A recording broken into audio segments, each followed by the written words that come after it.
Chapter 25:25. Brother's Song, to tell you the truth, I can indeed refine a pure gold immortal artifact. With my current strength, I can guarantee that it will be a grade 3 immortal artifact and be refined to the spirit 3 times. That's enough. Brother Tang Ao, name your price. As long as it's not too much, I won't haggle. Song Qiufeng patted his chest, looking very heroic. However, just from hearing his words, one could tell that there was a problem. As long as it wasn't too much, there would be no haggling. Who knew how much he was being too much? I still have some immortal crystals on me. My success rate for refining a pure gold immortal artifact is about 50%.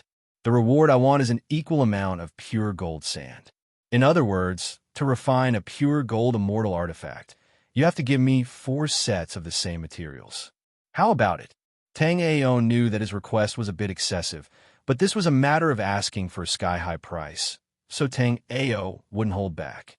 Is that true? However, Tang Ao didn't expect that the first thing Song Qiufeng did wasn't to haggle. Instead, he asked Tang Ao if it was true. Of course it's true. Tang Ao didn't understand what Song Qiufeng was trying to do. All right, Brother Tang Ao, here are 500 sets of materials for refining a pure gold immortal artifact. 400 of them are for the materials and the reward you want. The remaining 100 will be my shameless way of befriending Brother Tang Ao. As Song Qiufeng spoke, he handed over a storage ring. Tang Ao scanned it with his sole remembrance and found that the storage ring definitely had a lot of materials. Tang Ao was a bit stunned. Watching Song Qiufeng walk away, Tang Ao wondered if his price was too low. At that moment, Song Qiufeng's voice came from outside the door. Brother Tang Ao, take your time refining. Even if you return to Langya Realm in the future, you just have to send someone to refine the immortal artifact. You can do it any time. With that, Song Qiufeng left boldly. The reason why Song Qiufeng was in such a hurry to leave was because she was afraid that Tang Ao would regret it. Song Qiufeng refused to believe that Tang Ao had a 5th grade success rate when it came to refining a scarlet gold immortal artifact. Even some of the more powerful blacksmiths could barely achieve a 20% success rate when using the pure gold sand to refine immortal weapons. The most powerful refiner in the desolate martial realm was an old man from Tianxing City. He had a 30% success rate, but the price he offered was about 8 times that of Tang Ao. Therefore, there was no need to talk about Tang Ao forging 100 scarlet gold immortal artifacts. Even if Tang Ao forged 50 for him, Song Qiufeng would still earn like crazy. Therefore, Song Qiufeng was naturally afraid that Tang Ao would regret his decision. Moreover, Tang Ao had promised that not only would he forge a 3rd-grade crimson gold immortal artifact, but he would also guarantee that he would forge it 3 times. At that moment, Song Qiufeng felt like he was floating as he walked. Song Qiufeng had a feeling that if this happened a few more times, he might even be promoted from Gold Medal Elder to Honorary Elder. Even though Song Qiufeng was black-bellied, at that moment, he felt that he had squeezed Tang Ao too much. When Tang Ao finished refining this batch of scarlet gold immortal artifacts, he would definitely give him a generous gift. However, Song Qiufeng would never have thought that Tang Ao's success rate in refining a scarlet gold immortal artifact was infinitely close to 100%. If it was not for the fact that he wanted to pursue the limit and only wanted to stabilize the 3rd-grade immortal artifact and forge it 3 times, Tang Ao would not fail even once. Therefore, this time, Tang Ao earned 400 sets of materials from the refinement. Moreover, the pure gold sand could be said to be a very rare material. Although the desolate martial realm was rich in pure gold sand, Song Qiufeng had accumulated the pure gold sand for many years. Looking at the pure gold sand in the storage ring, Tang Ao was very satisfied. Previously, Tang Ao was only barely able to forge a grade 4 immortal artifact due to a fortuitous encounter. With so many materials, this time, Tang Ao was ready to break through to become a 4th-grade immortal artifact master in one go. However, immediately, Tang Ao thought of an important problem. What about the 5-element soil while he was refining here? If he wanted to break through to become a fourth-grade immortal artifact master, he could not do without the five-element soil. After all, the five-element soil was the key to cultivating the sword refinement fruit. Therefore, Song Qiufeng had not been happy for 2 days before he was called back by Tang Ao. In Tang Ao's refining room, Song Qiufeng was very nervous. After all, he had squeezed Tang Ao a lot for this transaction. "Brother Song, what do you think of this scarlet gold sword?" Tang Ao grabbed a refined scarlet gold sword and put it in Song Qiufeng's hand. Although Song Qiufeng had heard that Tang Ao could forge scarlet gold immortal artifacts, he was still not sure about the quality of the scarlet gold immortal artifacts Tang Ao refined. At this moment, Tang Ao took the initiative to ask him to look at the sword, so Song Qiufeng naturally looked at it seriously. Chapter 25-26. Song Qiufeng was full of praise for the scarlet gold sword that Tang Ao had forged. However, Song Qiufeng felt a little guilty because he had tricked Tang Ao this time. If there was a 100% profit from forging the scarlet gold sword, then he would get more than 80%, while Tang Ao would get less than 20%. Of course, this was Song Qiufeng's calculation. If he knew that Tang Ao had a 100% success rate in forging the scarlet gold immortal artifact, then he would know that Tang Ao had earned 3 times the amount of materials. However, no matter how capable Song Qiufeng was, it was impossible for him to know that Tang Ao had a 100% success rate in forging the scarlet gold immortal artifact. Therefore, Song Qiufeng felt a little apprehensive. He didn't know why Tang Ao had asked him to come here. "President Song, the scarlet gold immortal artifacts that I forge are basically of this quality, so you don't have to worry about it. Today, I asked Leader Song to come here because I need to trouble Leader Song with a matter," Tang Ao said as his mind raced. "Brother Tang Ao, feel free to speak your mind." Song Qiufeng was secretly thinking about how to deal with Tang Ao later, but on the surface, he was smiling. "Guild Leader Song, I heard that there is a treasure in the five elements wasteland known as the five elements soil. If we have it, we might be able to forge a few spirit refinement artifacts 4 or even 5 times within this batch of pure gold immortal artifacts." With Tang Ao's current ability in smithing, forging a grade 3 immortal artifact 5 times wasn't a problem. However, Tang Ao wouldn't forge such a high-grade immortal artifact for Song Qiufeng for no reason. "What? 5 times?" Song Qiufeng stretched out 5 fingers, his eyes filled with disbelief. If he could get a grade 3 scarlet gold immortal artifact that could be forged 5 times, no matter how high Tang Ao's request was, he would definitely find a way to help Tang Ao. By the way, what did Tang Ao want just now? The 5-element soil. "Brother Tang Ao, you want the 5-element soil?" Song Qiufeng asked with a strange expression. Brother Song knows the whereabouts of the 5-element soil. As soon as Tang Ao saw Song Qiufeng's expression, he immediately realized that as the president of a large chamber of commerce, there was no reason for Song Qiufeng not to pay attention to a treasure like the 5-element soil. In this way, it would be easy for Tang Ao to obtain the 5-element soil. "Brother Tang Ao, how much 5-element soil do you want?" Song Qiufeng rolled his eyes and asked. 5-element soil, pure gold sand, and Tianyuan stone were the 3 specialties of the desolate martial realm. If it was anything else, it would not be easy for Song Qiufeng to get them, but 5-element soil was nothing to Song Qiufeng.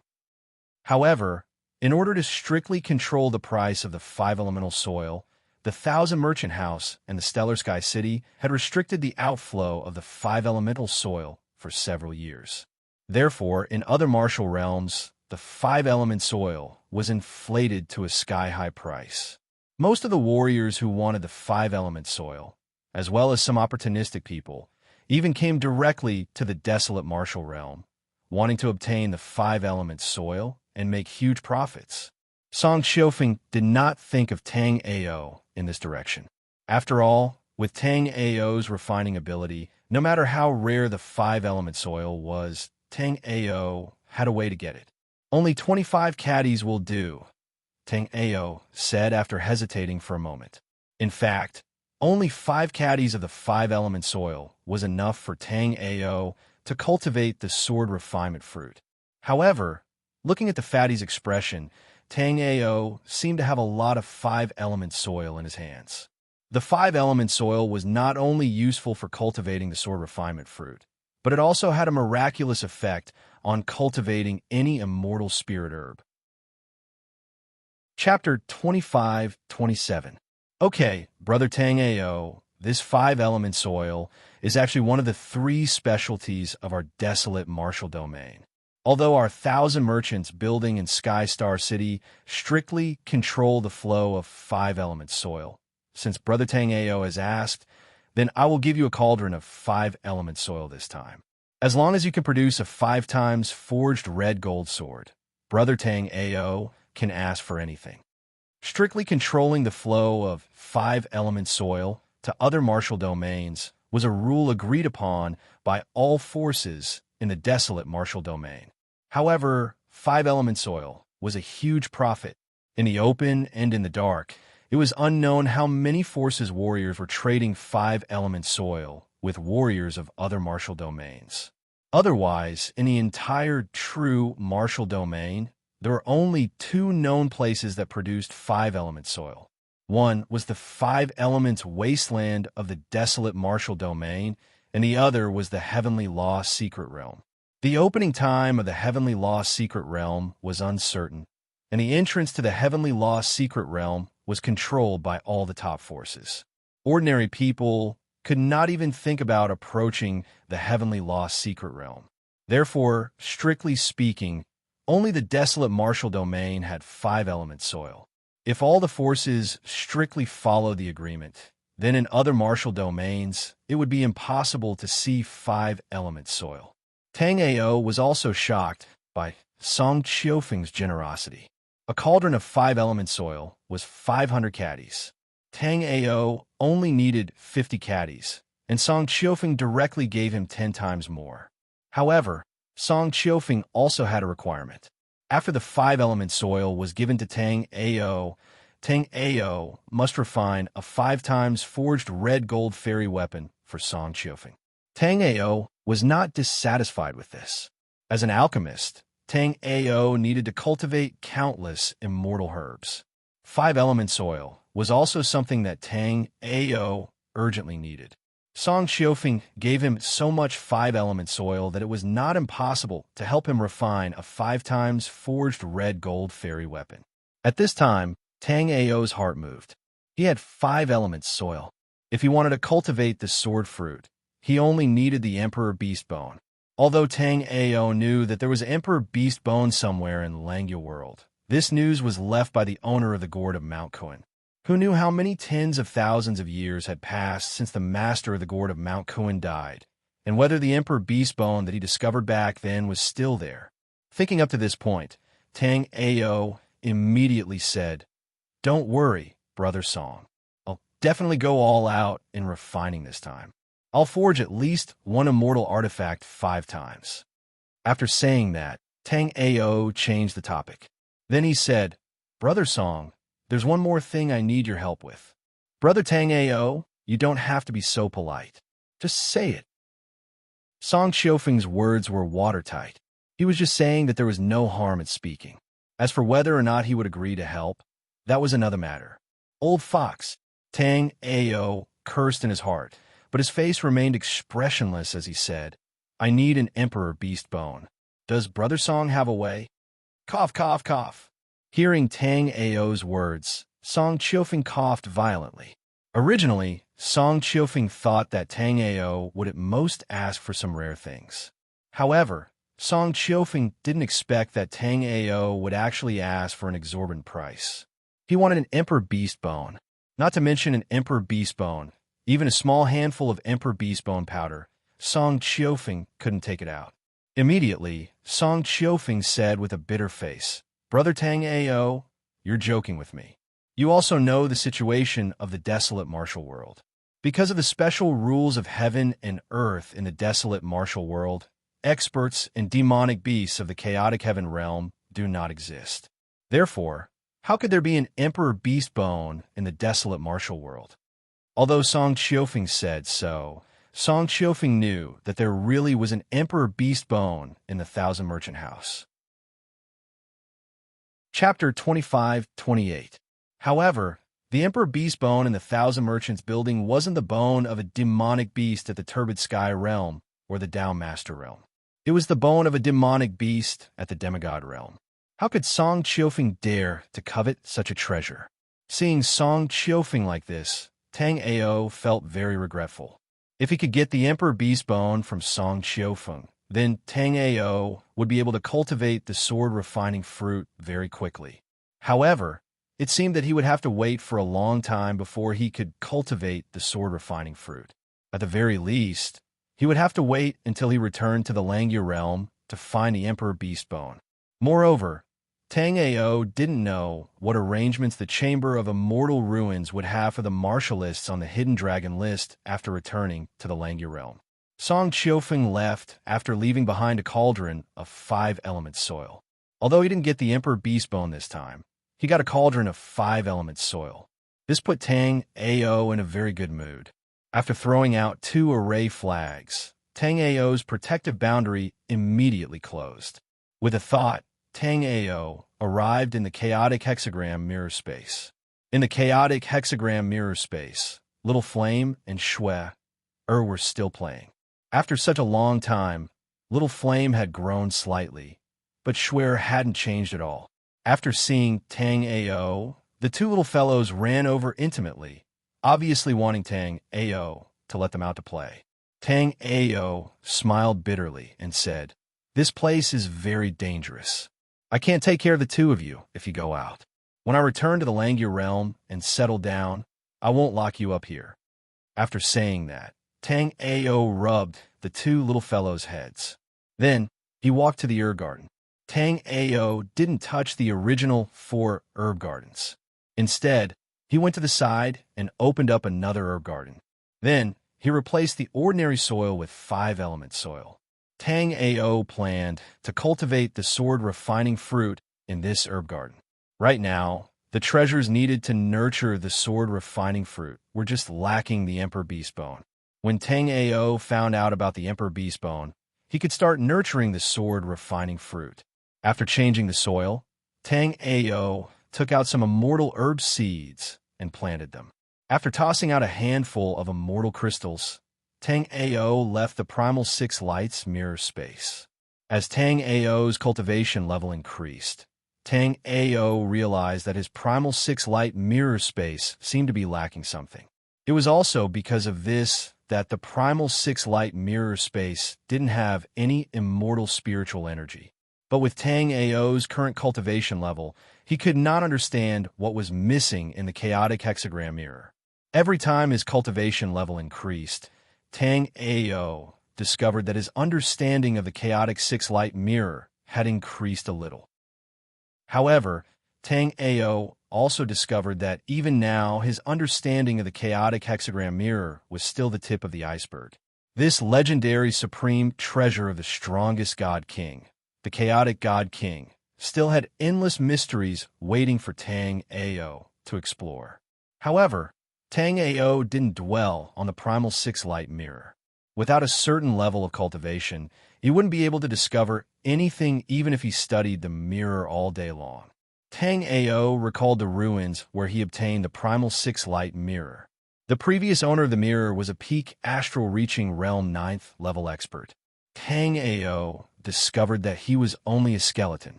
Of course, his eyes were still fixed on the Primal 6 Light mirror not far away. Clearly, this person was too obsessed with the secret of the Primal 6 Light mirror and died in the end. Chapter 25-29. After refining 80 pure gold immortal weapons, Tang Ao could barely refine grade 4 immortal weapons with ordinary immortal materials. Because of his strong psyche and the grade 3 immortal flame, netherworld fire, Tang Ao's speed of refining was very fast. In just 3 days, Tang Ao had refined almost 100 pure gold immortal weapons. Of course, because these 100 pure gold immortal weapons were refined in a hurry and Tang Ao could control the quality of the immortal weapons to grade 3. He only forged them 3 times. Of course, there were also 2 crimson gold immortal artifacts that had been forged 4 times, and one had been forged 5 times. These things were to be handed to Song Qiufeng soon. Naturally, Tang Ao couldn't leave the desolate martial domain without refining Song Qiufeng's immortal weapons. Originally, Tang Ao was worried that Huang Tianqing would come over and nag. However, after 10 days, Huang Tianqing still didn't appear. In these 10 days, the 100B city had become overcrowded with people, and even the Golden Sand City's martial artists had escaped here. The Golden Sand City's defensive array was the same as the 100B city's, a 4th-grade defensive array. But as the Golden Sand City's defensive array covered a wide area, and most of the Golden Sand City's cultivators were unwilling to contribute, everyone felt insecure. Therefore, the Golden Sand City was flooded by the blood slaves. However, the experts of the Golden Sand City didn't come to the City of Beasts. The Golden Sand City Lord, He Xiaohua, and the others directly went to Thousand Merchant City through the teleportation array. Thousand Merchant City was the city where the headquarters of the Thousand Merchant Building was located. It was protected by a Grade 6 defense array. Most importantly, Thousand Merchant City wasn't within the range of the Blood Clan's Blood Source array. Although the Thousand Merchant Building provided protection to the forces that depended on it, the number of people that each force could protect was limited. Therefore, the Golden Sand City Lord could only bring the important people around him and the upper echelons of the Golden Sand City. As for the ordinary warriors, they could only pray for themselves. Fortunately, these people didn't escape for long before they saw the City of Beasts standing tall in the tide of blood slaves. After entering the City of Beasts, these warriors quickly familiarized themselves with the rules of the City of Beasts. Then, they joined the defense of the City of Beasts.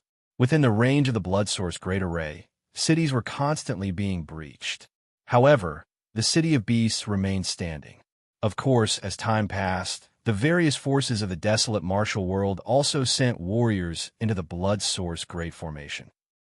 However, these people did not enter the Blood Source Great Formation to deal with the Blood Clan, but for the Blood Demon Crystal Nucleus. The Blood Demon Crystal Core was a very rare treasure with a wide range of uses.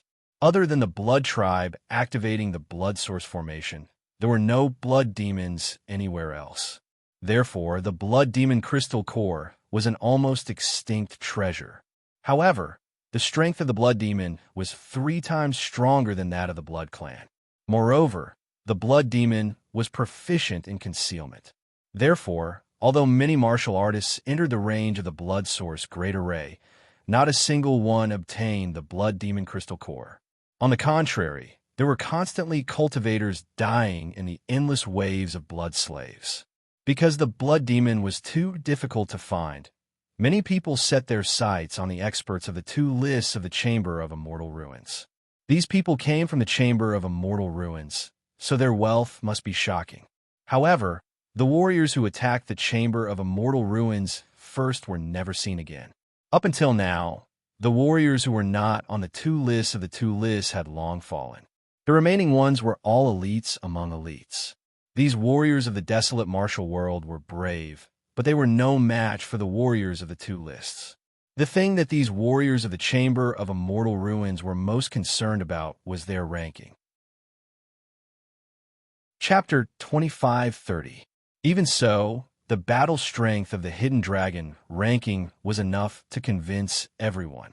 Of course, there was one more thing that made everyone very depressed. That was Tang Ao and Huang Qir. Everyone realized that ever since 10 days ago, Tang Ao and Huang Qir's points had not stopped increasing. In other words, they had been killing. Tang Ao and Huang Qir had been killing blood slaves for 10 days and 10 nights straight.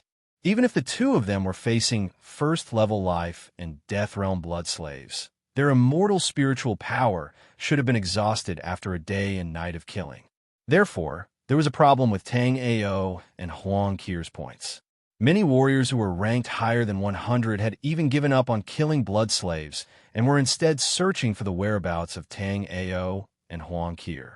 Unfortunately, The Gale Desert was too big. Trying to find two people in the Gale Desert was like looking for a needle in a haystack. Moreover, Tang Ao and Huang Qir had already left the Gale Desert and arrived at the City of Beasts in the Five Elements Wasteland. Although the trial's range did not explicitly state that one could not leave the Gale Desert, normally, no one would run around the Gale Desert's outskirts. Normally, no one would run around the Gale Desert's outskirts for no reason, and some would even run out of the Gale Desert. Just as they were hurrying along, it was unknown how many blood slaves they could kill. After Tang Ao finished refining another scarlet gold sword, there was a knock on Tang Ao's door. Scanning with his sole remembrance, Tang Ao saw Huang Qir standing at the door. Immediately, Tang Ao waved his hand and opened the door. "Sister Qir, what's wrong?" "Senior Tang Ao, it's not good. We're about to enter the top 10. Huang Qir said anxiously. During this period of time, there had been too many blood slaves and blood breeds appearing around the City of Beasts. Naturally, Tang Ao and Huang Qir's points had been increasing. Tang Ao lowered his head to take a look and was shocked. At this moment, he was ranked 11th while Huang Qir was ranked 12th. The people behind him and Huang Qir were all Yin-Yang Realm level 3 martial artists. Tang Ao felt that he had gone overboard this time. Moreover, although the points of the other warriors would increase rapidly for a certain period of time, Tang Ao and Huang Qir's points did not stop increasing.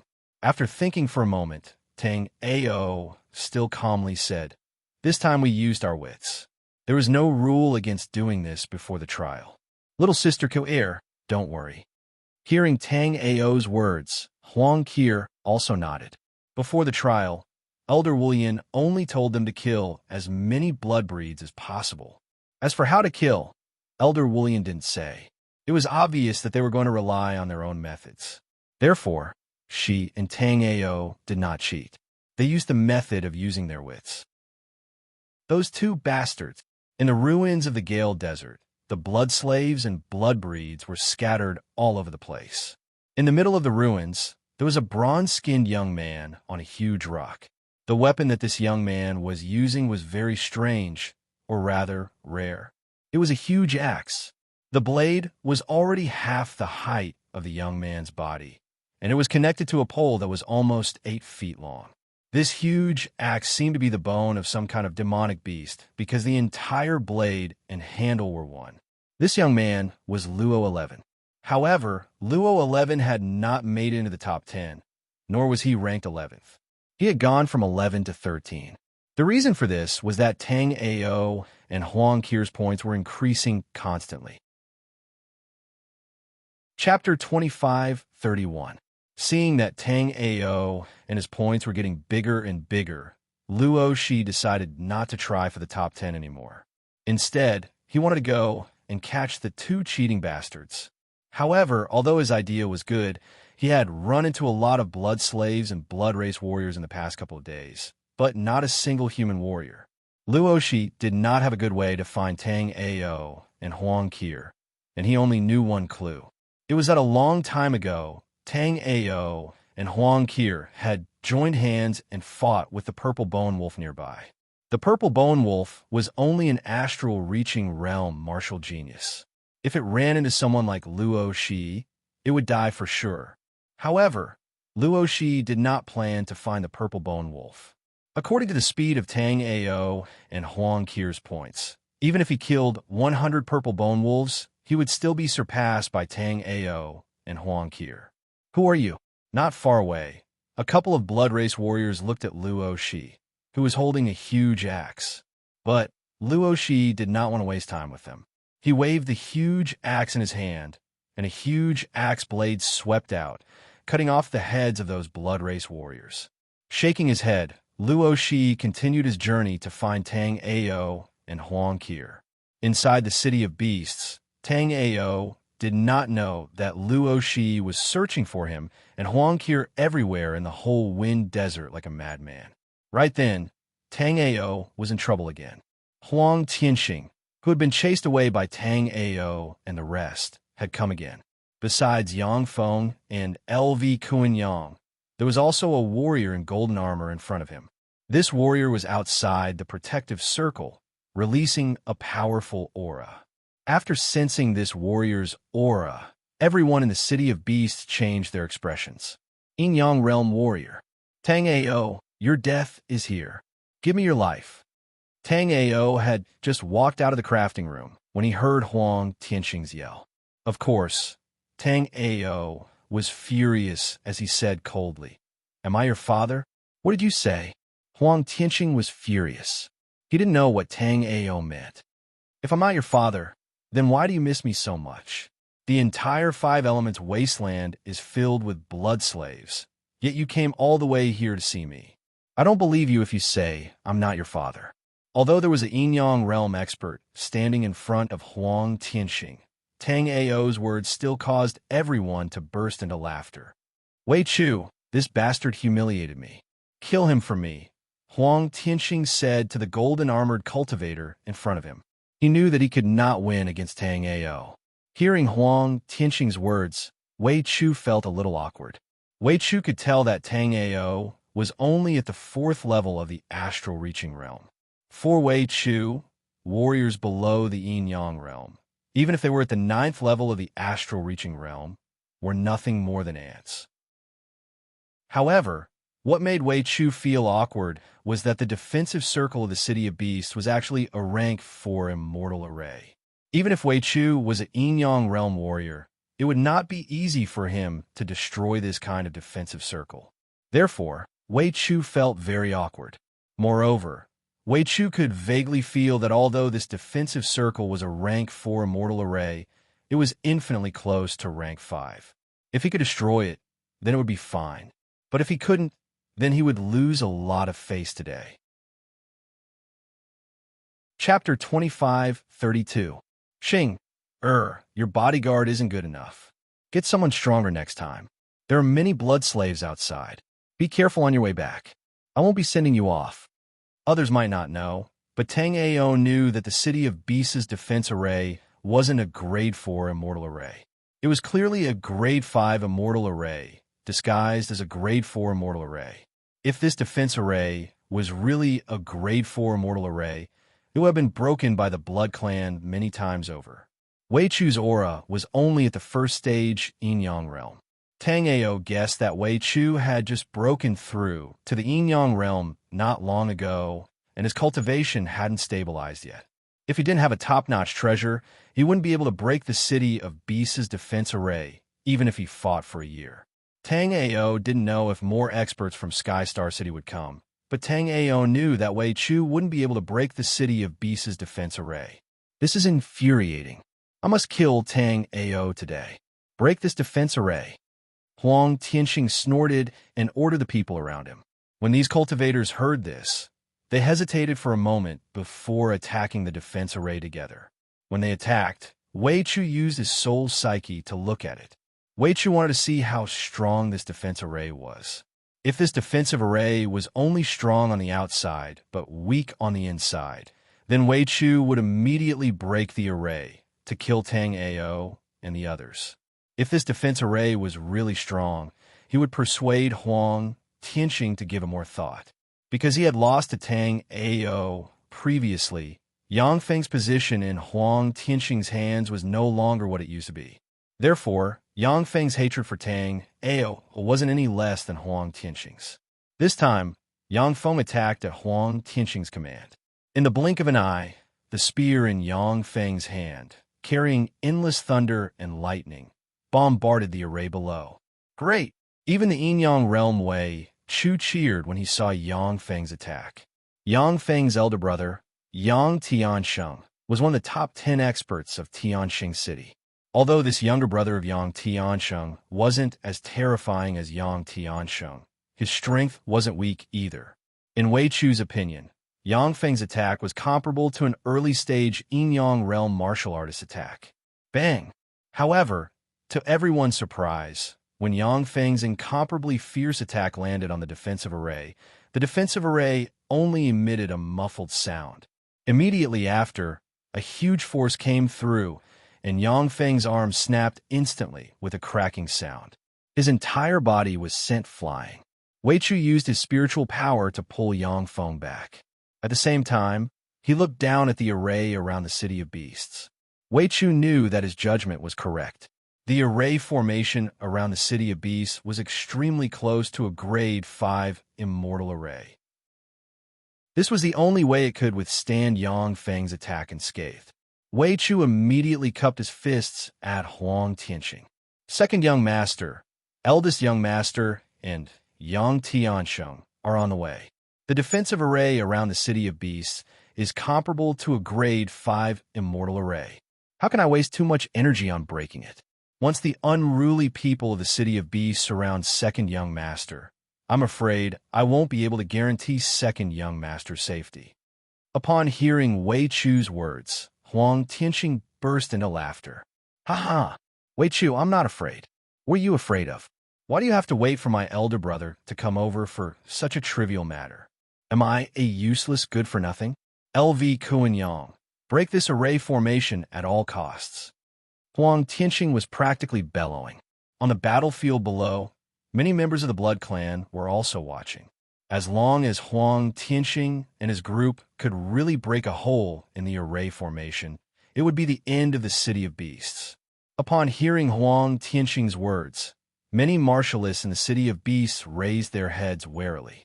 The defensive array of the City of Beasts was the last reliance of all the martialists in the City of Beasts.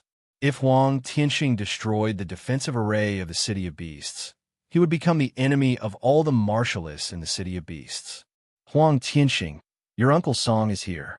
Don't you dare act presumptuously.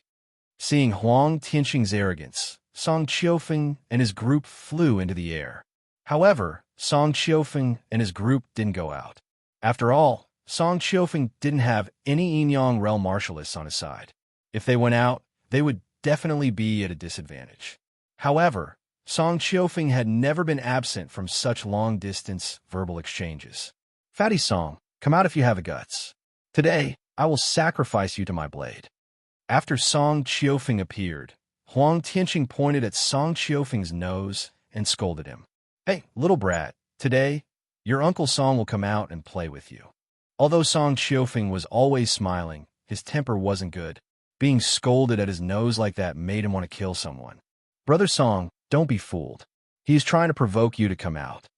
Tang Ao said to Song Qiufeng. Then he looked at Huang Tianqing and said, you don't even have the ability to break the defensive array. Hurry up and scram. However, as soon as Tang Ao finished speaking, Tang Ao saw LV Kuan-Yang, who hadn't made a move, suddenly step forward. Immediately, a golden jade slip flew out of LV Kuan-Yang's hand. After seeing this jade slip, Tang Ao's expression changed. Array-breaking jade slip. Brother Song, don't let this slip fall into the array formation. Chapter 25:33. However, before Song Qiufeng could touch the formation-breaking jade slip, a crisp cracking sound rang out. Immediately, Song Qiufeng's expression changed, and he let out a miserable scream. It turned out that Wei Chu had made a move. Wei Chu's weapon was also a long spear. Just now, it was Wei Chu's spear that directly shattered one of Song Qiufeng's arms. The Thousand Merchant House and Sky Star City were mortal enemies. Since they had met, there was no need to be polite. Seeing that Wei Chu was so ruthless, Huang Tianqing's eyes revealed a look of approval. Just as Wei Chu took a step forward and wanted to stab Song Qiufeng's throat, Song Qiufeng's guards instantly pulled him back. At this moment, the golden jade slip also came into contact with the protective barrier of the formation. The moment it touched, a mysterious wave spread out, and the surrounding array formation began to ripple. At this time, there was no need for LV Kuan-Yang to remind him. Wei Chu directly blasted out with his spear, and the array formation immediately shattered. Wei Chu's figure flashed, and he directly rushed in. Yang Feng wanted to follow, but the cracks in the array formation rapidly healed. At this moment, Yang Feng continuously attacked with his spear, and after spitting out a mouthful of blood essence, he was barely able to break an entrance. Not only Yang Feng and Song Chu, but at this moment, there were also 3 Blood Clan experts rushing in. These 3 Blood Clan experts had a clear goal. The moment they entered, the 9 array formation masters on the city wall were instantly killed by them. Ling Shuyao's heart hardened, and she took out a black array flag. However, before Ling Shuyao could activate the 7th grade killing array, the leading Blood Clan expert shot a blood-colored talisman directly into the space between Ling Shuyao's eyebrows. Ling Shuyao spat out a mouthful of blood, and her body collapsed to the ground, unable to move. As for Wei Chu and Yang Feng, they rushed towards Tang Ao. After Song Xiufeng's 2 guards protected her, the rest of the guards came to support Tang Ao. Don't be presumptuous. Tang Ao's battle sagebone life soul instantly protected his body, and the green lotus sword soul instantly condensed in his hand. At this time, Wei Chu's spear pierced forward like a dazzling sun. One of Song Xiufeng's defensive arrays raised a giant shield to block it. But the moment they touched, this martial artist and his shield were melted by the blazing sun. This scene caused everyone's heart to skip a beat. Yin-Yang realm martial artists were actually this terrifying. Tang Ao's eyes glistened. He realized that it was not because Wei Chu was that strong, but because the tip of his spear had a wisp of the 4th grade immortal flame, white dragon flame. Everyone, be careful. There's a strand of the grade 4 immortal white dragon flame on his spear. Do not let the white dragon flame touch you. Tang Ao warned the others as he looked at Wei Chu warily. White dragon flame. I see. Just now, Wei Chu had killed a level 9 astral reaching realm warrior with 1 spear attack, which had indeed scared the people around him. They did not even have the courage to fight back. However, now that they knew that Wei Chu had relied entirely on the power of the immortal flame and not his own strength, everyone breathed a sigh of relief. So what? Is there anyone among you who can block my white dragon flame? Wei Chu glanced at the people around him with disdain. At this moment, besides Song Xiufeng's guards, there were also other level 9 astral reaching realm warriors from the City of Beasts.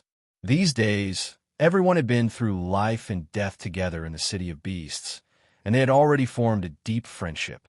Right now, Wei Chu and the others had openly destroyed the City of Beasts' defensive array, which meant that they had become enemies with everyone in the City of Beasts. Chapter 2534. Tang Ao didn't know much about this black-robed man, but Tang Ao knew that although this black-robed man was at the 9th level of the astral reaching realm, he was extremely powerful. Right now, the first place of both the Blood Demon list and the Blood Tribe list was this black-robed man. His name was Blackold. I don't know how many people I can kill, but I can at least kill you.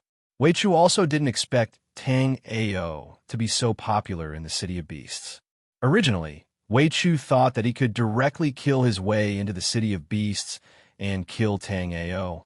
But now, things were clearly not as easy as he thought. Almost all the martial artists in the City of Beasts, besides those who had gone to deal with the 3 Blood Tribe martial artists, had come. Yang Feng, I'll block these guys. You go kill Tang Ao. What made Wei Chu slightly relieved was that on his side, Yang Feng had also come in for some unknown reason. At this moment, Yang Feng's heart was filled with bitterness. Originally, Yang Feng thought that with Wei Chu personally taking action, Tang Ao would be a piece of cake. He followed Wei Chu into the defensive array just to show off. However, Yang Feng didn't expect that as soon as the two entered, they would be surrounded by the martial artists of the City of Beasts before they could even make a move. In the crowd, Tang Ao heard Wei Chu's words and immediately said, Yang Feng, what are you waiting for? Come and fight me. Facing Wei Chu, Tang Ao was a bit nervous. But facing this Yang Feng, it wouldn't be a problem. Yang Feng, hurry up and go. The long spear in Wei Chu's hand was like a dragon, blocking all the attacks from the surrounding martial artists. At the same time, he urged. Yang Feng's face was filled with bitterness. If he had known earlier, he wouldn't have risked spitting out a mouthful of essence blood to follow Wei Chu. He wanted to kill Tang Ao, but how could he be Tang Ao's opponent? In their last battle, he had been completely defeated by Tang Ao. Moreover, when Tang Ao fought with him, he did not use the primordial sacred heavenly bow at all. Thinking of Tang Ao's primordial sacred sky bow, Yang Feng's heart turned cold. However, before Yang Feng could think, Tang Ao's sword Qi had already arrived. Yang Feng wasn't Tang Ao's opponent in the first place. At this moment, he even had the thought of retreating. Therefore, when the two fought, Yang Feng fell into a disadvantageous position and was constantly suppressed by Tang Ao. He wanted to use the battle with Yang Feng to make Wei Chu lower so that he could attack Yang Feng. Instead, he wanted to use the battle with Yang Feng to numb Wei Chu and use the primordial sacred sky bow to launch a sneak attack. Because the array master on the city wall had been killed by the blood kindred, a huge hole had appeared in the southern defense array of the city of beasts. Countless blood slaves and blood kindred rushed in. The entire city of beasts was in chaos. Before long, Yang Feng was heavily injured by Tang Ao's Thousand Thunder Handprint. Without hesitation, Tang Ao took out the primordial sacred sky bow and shot an arrow. Seeing Tang Ao's primordial sacred sky bow, Yang Feng was scared out of his wits. Without any hesitation, Yang Feng took out a wind escape talisman and slapped it on his body. With a gust of wind, Yang Feng's figure disappeared. If he escaped at this time, he would definitely be hated by Huang Tianqing. However, Yang Feng couldn't care less. If he didn't leave, he would lose his life. Compared to his own life, nothing else was important. Chapter 25-35. This Wei Chu was not boasting. Although he was only at the Yin-Yang realm level 1, he had already killed 7 astral-reaching realm level 9 warriors in just a short period of time. Tang Ao could see that Old He was the one who had been restraining Wei Chu from the front. Otherwise, the group of cultivators surrounding Wei Chu might have already been killed by Wei Chu. Just like the Yin-Yang realm warriors on the Immortal Ruin Chamber of Commerce's Hidden Dragon list, this Wei Chu was also one of the top warriors in the Sky Star City. Just as Wei Chu was about to kill another 100 B City's warrior with a single spear strike, Wei Chu suddenly felt a strong sense of danger. This was a feeling that Wei Chu had not felt for a long time since he reached the Yin-Yang realm, because it was the feeling of death. It's here. Wei Chu suddenly turned around and looked in the direction of Tang Ao. Then he saw that Yang Feng, who was fighting with Tang Ao, had already run away. At that moment, a golden longbow appeared in Tang Ao's hand, and Tang Ao's golden longbow was aiming right at him. That feeling of death was also coming from this golden longbow. Although Wei Chu's cultivation was higher than Lu Kunyang's, he did not have the same knowledge as Lu Kunyang, so he did not recognize that this was the legendary primordial sacred sky bow. Even so, Wei Chu knew that if he was hit by this arrow from Tang Ao, he would be half dead even if he did not die. All these thoughts flashed through Wei Chu's mind in an instant, and he immediately made the right decision. Immediately, Wei Chu reached out his hand and grabbed a level 9 astral reaching realm warrior. At the same time, the mysterious sky arrow in Tang Ao's hand had also flown out. The warrior that was grabbed by Wei Chu collided with the mysterious sky arrow, but he was instantly pierced through by the arrow. Then, the arrow flew towards Wei Chu without any resistance. After feeling the spiritual power of the mysterious sky arrow, Wei Chu did not even dare to use his escape art. Instead, he took out a bone escape art and threw out a palm-sized bronze bell. This bronze bell was the Sky Star Bell.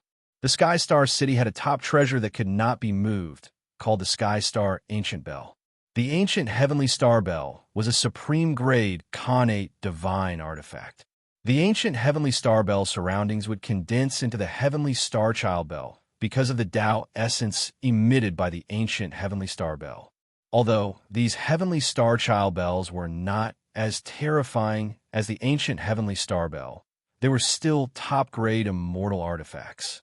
In the blink of an eye, the profound heaven arrow and Wei Chu's bone shield collided. Wei Chu's bone shield instantly exploded into dust.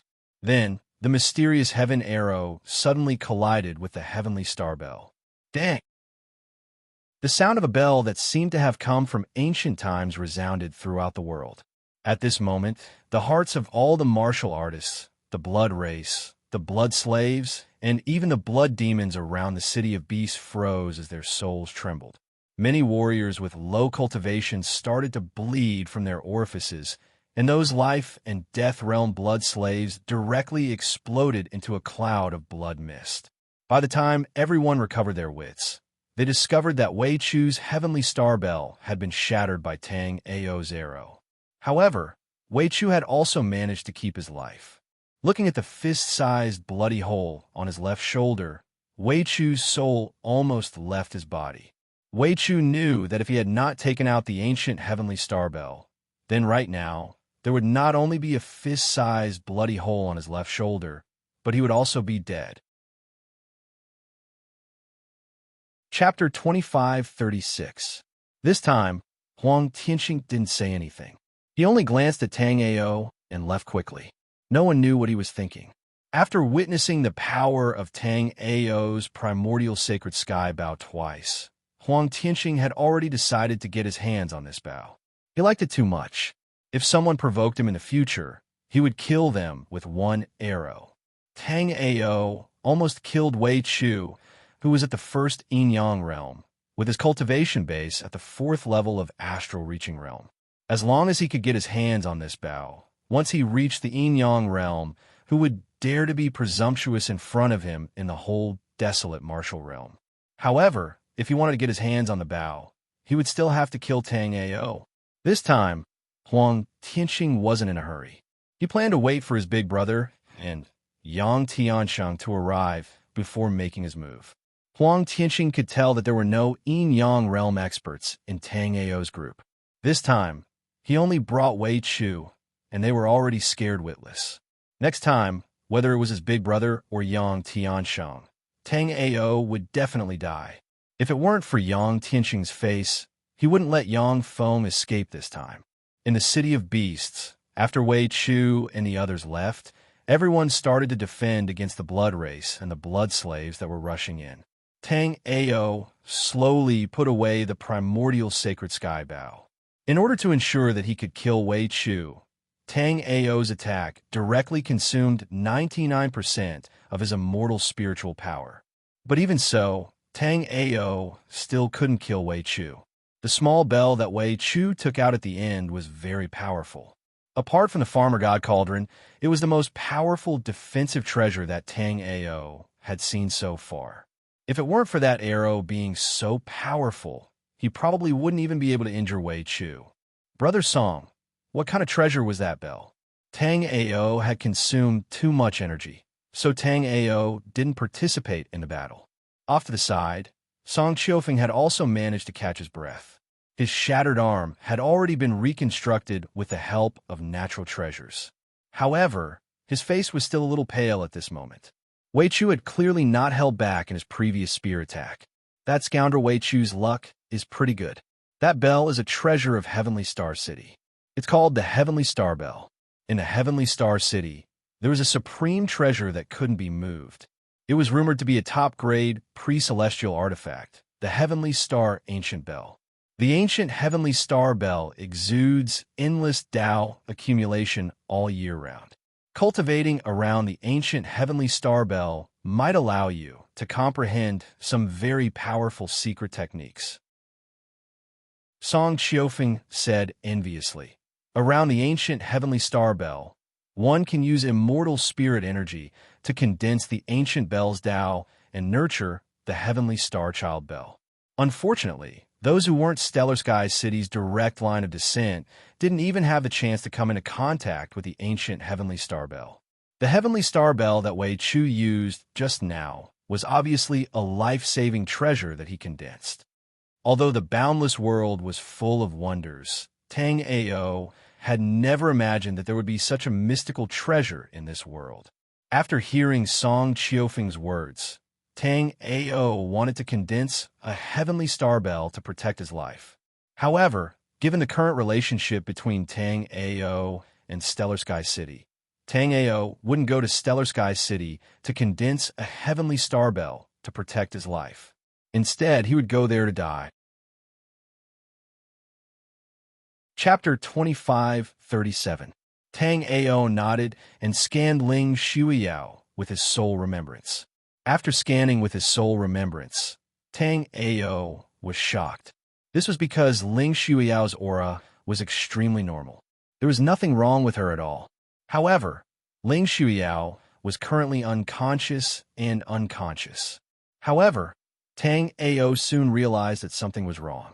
Even a normal person's state of mind and body would not be the same.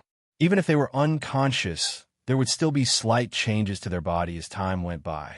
Therefore, Ling Shuiyao's body was extremely normal, which was actually abnormal.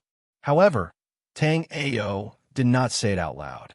Instead, he secretly activated his sky polar pupil and scanned Ling Shuiyao. With just a glance, Tang Ao had already discovered some clues. As the Tai Chi in Tang Ao's eyes slowly rotated, Tang Ao's body shook slightly. At this moment, Tang Ao finally understood why this place would attract so many blood slaves and warriors of the blood race. There were even a lot of blood beasts here. It was not because of anything else, but because of Ling Shuiyao. Ling Shuiyao, the spirit blood beast. Indeed, this Ling Shuiyao was not a human at all, but a blood race. However, Ling Shuiyao was not one of those bloodthirsty blood races. Instead, she was a spirit blood beast that cultivated by absorbing natural yuan power. The blood of the spirit blood beast was a great supplement for the blood race, blood slaves, and even blood beasts to advance. If a level 9 astral reaching realm blood race warrior could obtain a drop of the true blood of the spirit blood beasts, then this warrior would definitely be able to advance to the yin-yang realm. It was also because of this that countless blood race warriors flocked to the spirit blood beasts.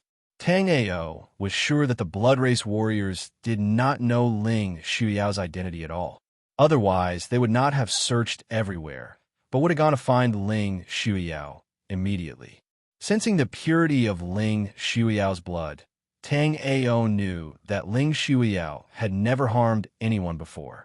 Instead, she had saved a lot of people. Sighing, Tang Ao said to the two girls, "Leave Sister Shuiyao to me. You guys take out all the 3 color formation flags I made before. I will need them soon." After speaking, Tang Ao carried Ling Shuiyao and walked into his alchemy room. Ling Shuiyao had been hit by the blood race's blood sealing spell. If it were a normal human, they would wake up naturally after being hit by this secret spell. However, Ling Shuiyao was not a normal human, but a transformed spirit blood beast. As a result, the Blood Clan martial artist had almost killed Ling Shuiyao by accident. Entering the alchemy room, Tang Ao took out a rank 5 blood crystal and started to refine the blood melting pellet. This blood melting pellet was a poison for human warriors. Even a chaotic sky realm warrior would not be able to suppress the power of the blood melting pellet and would eventually die. Moreover, even if human warriors were hit by the blood sealing spell, they would not need to use the blood melting pellet. However, right now, Ling Xiao's true blood had been sealed, and Tang Ao could only use the blood melting pellet to save her. The blood melting pellet was a rank 3 immortal pellet, and Tang Ao's speed of refining rank 3 immortal pellets was already very fast. Immortal spirit plants were thrown into the furnace by Tang Ao. As the netherworld flame burned, the essence of the immortal spirit plants was extracted. Chapter 25:38. After refining the blood mist, there is only a drop of crystal red blood left in the furnace. Under Tang Ao's control, the drop of blood fused with the essence of the previous medicinal liquid. Immediately, a blood-colored, amber-like pill was refined. Tang Ao struck out with an alchemy technique, and the blood-thinning pill flew out.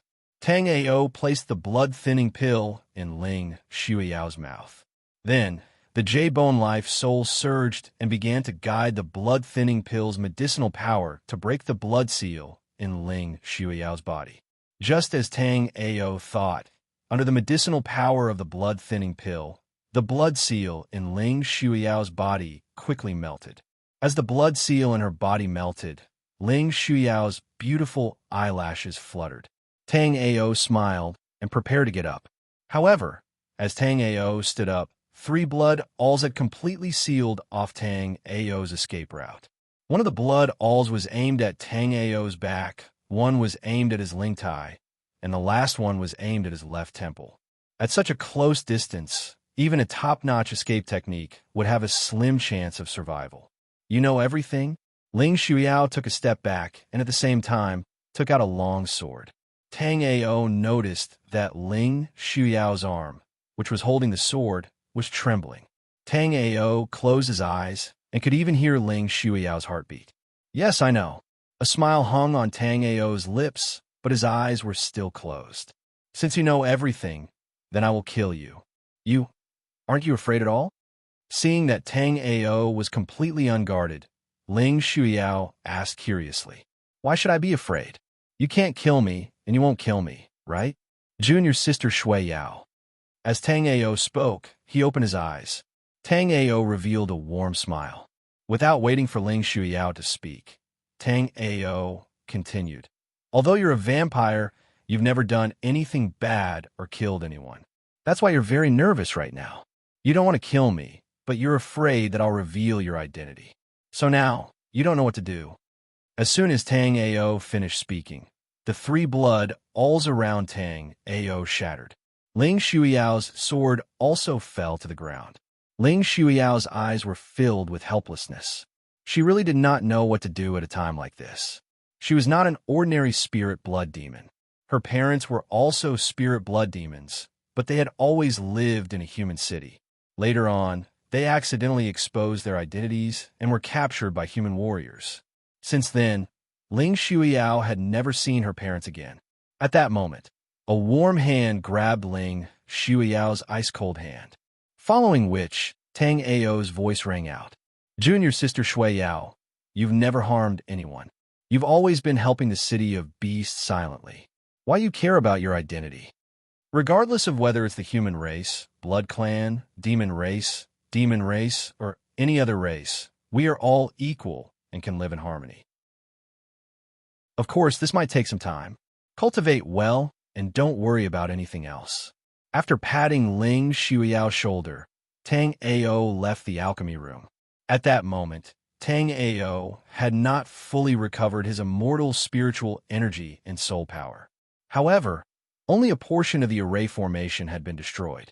All Tang Ao needed to do was to restore the array formation. It wasn't a very troublesome task. Senior brother Tang Ao, how's sister Shui Yao? The two young girls asked immediately when they saw Tang Ao come out. I'm fine. Ling Shuiao walked out of the alchemy room and smiled at the two young girls. Chapter 25:39. Seeing Tang Ao's bitter smile, the two girls also chuckled. They immediately apologized to Tang Ao. Senior brother Tang Ao, we have offended you previously. Tang Ao shook his head and said, If that's the case, let junior sister Shuiao repair this defense array. The city of beasts was their shelter.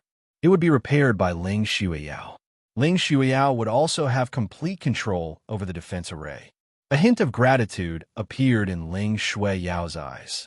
She didn't say anything else and immediately led the two young girls to the broken formation.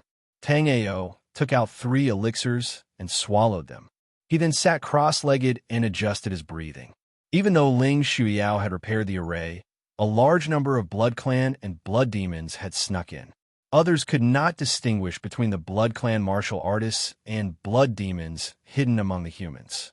However, Tang Ao could see them clearly with his sky-polar eyes.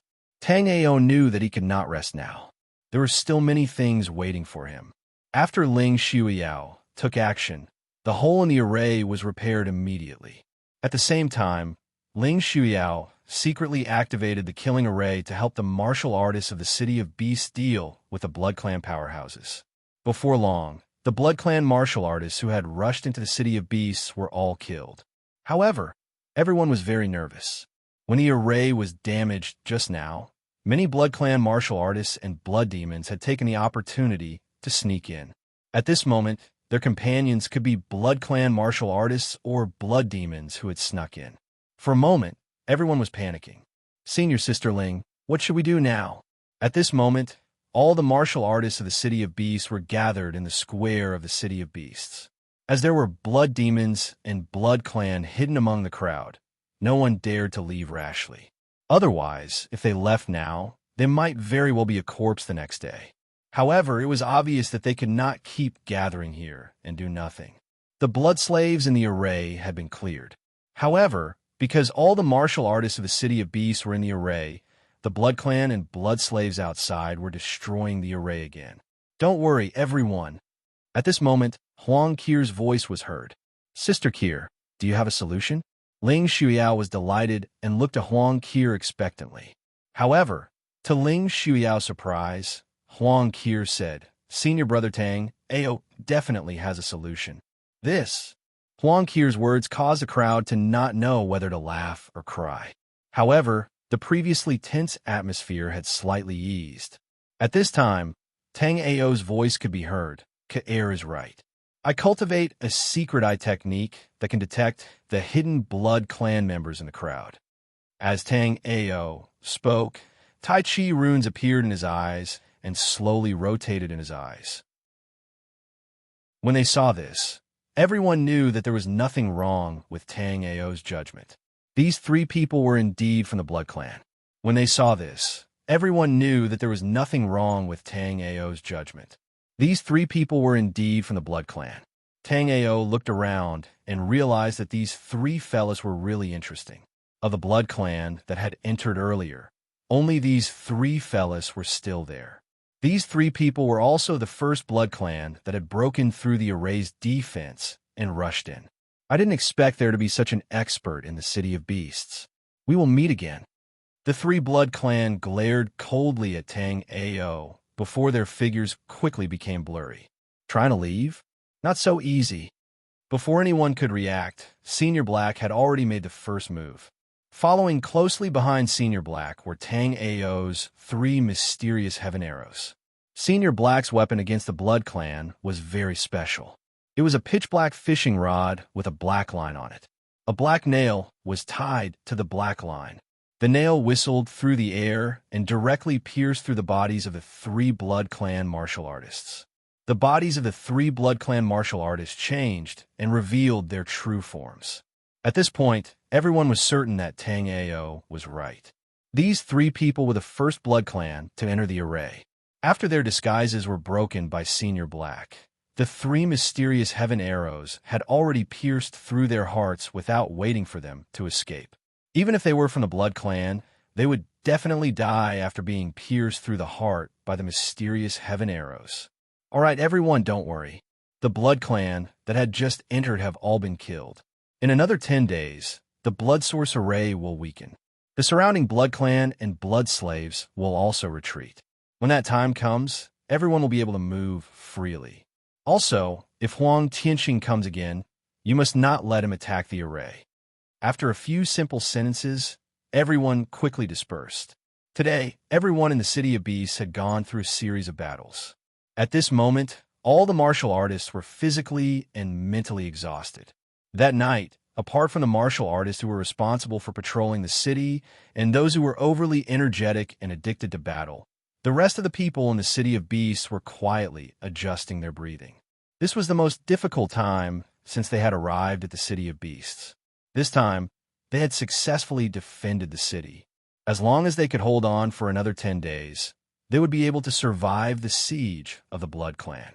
There were not many Blood Clan members. The reason why the Blood Clan dared to surround the city was because they could control blood slaves. Chapter 2540. After getting used to seeing an endless desert, it was undoubtedly exciting to see an oasis.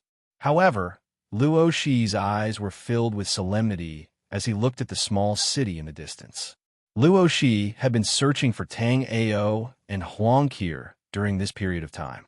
However, Luo Shi had yet to find them. The most useful information was that a warrior had seen a young lady and a young man riding a flaming Pegasus in the direction of the City of Beasts half a month ago. The warriors on the Chamber of Immortal Ruins Hidden Dragon list knew each other. Therefore, Luo Shi knew that Huang Qir was the only one riding a flaming Pegasus among the warriors on the Hidden Dragon list and the Hero list.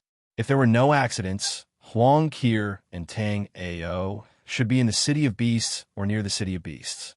Even though Luo Shi had been killing nonstop during this period of time, he was still ranked 13th. The warriors who were originally ranked 9th and 10th had been pushed out by Tang Ao and Huang Qir, and they had never returned. It wasn't hard to tell how terrifying Tang Ao and Huang Qir's points were. Even a powerhouse like Luo Shi had a solemn expression when he saw the densely packed blood slaves around the City of Beasts. With so many blood slaves surrounding him, even if none of them were his match, they could still exhaust him to death through sheer numbers. However, Luo Shi could also see that the City of Beasts seemed to have a very strong defense array. Even though so many blood clansmen and blood slaves were attacking it continuously, it still couldn't be broken. This way, the City of Beasts was a good place to earn points. As for the City of Beasts, it was already outside the trial's range. Luo Shi didn't care about this at all. How could the top 30 people on the list have so many points if they were only killing blood clansmen in the Gale Desert? Anyone with a brain would be able to figure out that these people must have gone out of the trial's range to kill blood clansmen. If he really didn't want everyone to go beyond the range of the trial, he could use a formation to limit the range of the identity token. As long as they went beyond the Gale Desert, they wouldn't get any points from killing blood tribe members. However, the Chamber of Immortality didn't do that. It was obvious that they wanted to use this opportunity to establish their prestige. They wanted to completely defeat the Blood Clan and intimidate the rest of the people who had thoughts about the Chamber of Immortality. Since that was the case, the Chamber of Immortal Ruins would naturally be happy to see the Blood Clan suffer. Otherwise, they wouldn't have mobilized 10 Azura elders at once. Casting a glance at the 100 Beast City in the distance, Luo Shi grinned widely, revealing his white teeth, before he strode steadily towards the 100 Beast City. At that moment, Tang Ao had just handed over half of the Scarlet Gold Immortal equipment to Song Qiufeng. Even though Tang Ao had long since finished crafting, Tang Ao did not want Song Qiufeng to know his true crafting speed. That was why he had dragged things out for so long before handing over half of it. Even so, Song Qiufeng was overjoyed after receiving half of the Scarlet Gold Immortal equipment. Even if Tang Ao had only refined half of the Scarlet Gold Immortal equipment, Song Qiufeng would still have made a killing, let alone the fact that Tang Ao had refined so many Scarlet Gold Immortal equipment. At that moment, Song Qiufeng's heart was filled with regret. She regretted not storing more Scarlet Gold sand all these years. Chapter 25:41. Because of this, when Wei Chu's group from Stellar Sky City arrived, the Thousand Merchant House's experts might not even be halfway there. The fact that the Thousand Merchant House could send experts to receive Song Qiufeng wasn't because he was important to the Thousand Merchant House, but because Song Qiufeng had found a blacksmith who could forge Scarlet Gold Immortal artifacts in bulk. Otherwise, the Thousand Merchant House would have given up on Song Qiufeng already. At the end of the day, the Thousand Merchant House was still a huge chamber of commerce and a group of merchants. Merchants were people who wouldn't get up without profit. Song Qiufeng was trapped in a remote city in the Five Elements wasteland, which belonged to Stellar Sky City's sphere of influence. If the Thousand Merchant House's experts wanted to go to the City of Beasts, they would have to pay a huge price. However, after learning that Song Qiufeng had 80 Scarlet Gold Immortal artifacts, the two vice heads of the Thousand Merchant House couldn't sit still. Scarlet Gold Immortal artifacts were treasures that could be nurtured in a martial artist's spiritual sea. They could grow alongside the martial artist. Any Scarlet Gold Immortal artifact would be a treasure as long as it reached the level of an immortal artifact, no matter how low its grade was. Even the coarsest Scarlet Gold sand was a grade 4 immortal material. Therefore, it didn't seem difficult to use it to forge immortal artifacts. However, that wasn't the case. It wasn't difficult to use Scarlet Gold sand to forge artifacts. Even the worst immortal blacksmith could use scarlet gold sand to forge peak grade 9 spirit artifacts. However, spirit artifacts were still spirit artifacts. Only immortal artifact grade scarlet gold weapons could be nurtured in the spiritual sea. Spirit artifacts definitely wouldn't work. Although scarlet gold sand was a grade 4 immortal material, it contained too many impurities. If one wanted to forge an immortal artifact grade scarlet gold weapon, they would need to expend a lot of energy to remove the impurities. However, many times, even after expending a lot of energy, they still couldn't remove much of the impurities. It was precisely because of this that any single crimson gold immortal artifact was extremely precious. Song Qiufeng actually had 80 scarlet gold immortal artifacts, and they were all grade 3 scarlet gold immortal artifacts. Nothing could happen to Song Qiufeng. Even if something happened to Song Qiufeng, these scarlet gold immortal artifacts had to be returned to the Thousand Merchant House. Song Qiufeng sneered when he saw Wu Tong's reply. In fact, Song Qiufeng didn't have 80 scarlet gold immortal weapons in his possession. Although Tang Ao had already refined the scarlet gold immortal weapons, Tang Ao had only given him 50 of them. However, Song Qiufeng knew that the more he said, the faster the reinforcements from the Thousand Merchant House would arrive. Tang Ao was completely unaware of the internal strife between Song Qiufeng and the Thousand Merchant House's upper echelons, nor was he interested in it. At this moment, Tang Ao was in the crafting room, trying to break through to become a grade 4 immortal weapon master. Immortal weapons crafted by a 3rd grade immortal weapon master were already enough for astral-reaching realm martial artists. However, apart from special existences like the red gold immortal weapons, the rest of the 3rd grade immortal weapons were not enough for yin-yang realm martial artists. Tang Ao still had a long way to go before reaching the yin-yang realm, but it was always good to improve his blacksmithing skills. The more skills one has, the bolder one is. Tang Ao's guts were not small to begin with, but the more capable he was, the more confidence he would have on the path of cultivation. Chapter 2542. When Tang Ao first arrived, everyone's eyes were blank. They didn't speak to each other, and their mood was very gloomy. Some people even couldn't suppress it and revealed their ugly true colors. But at this moment, even though the night breeze was blowing, the martial artists stationed on the city wall were still drinking and chatting. There were still 9 days left. As long as they could hold on for another 9 days, the coverage of the Blood Source Grand Array would shrink. After the Blood Source Grand Array's power weakened, the Blood Clan wouldn't dare to stay here. Blood slaves and strange blood demons were the greatest reliance of the Blood Clan martial artists. Because of the existence of the Blood Source Grand Array, the number of blood slaves was endless. Blood demons were also a very terrifying existence. The Blood Clan's secret techniques they controlled were even more terrifying and strange than the Blood Clan martial artists. But whether it was blood slaves or blood demons, they all relied on the Blood Source Grand Array to exist.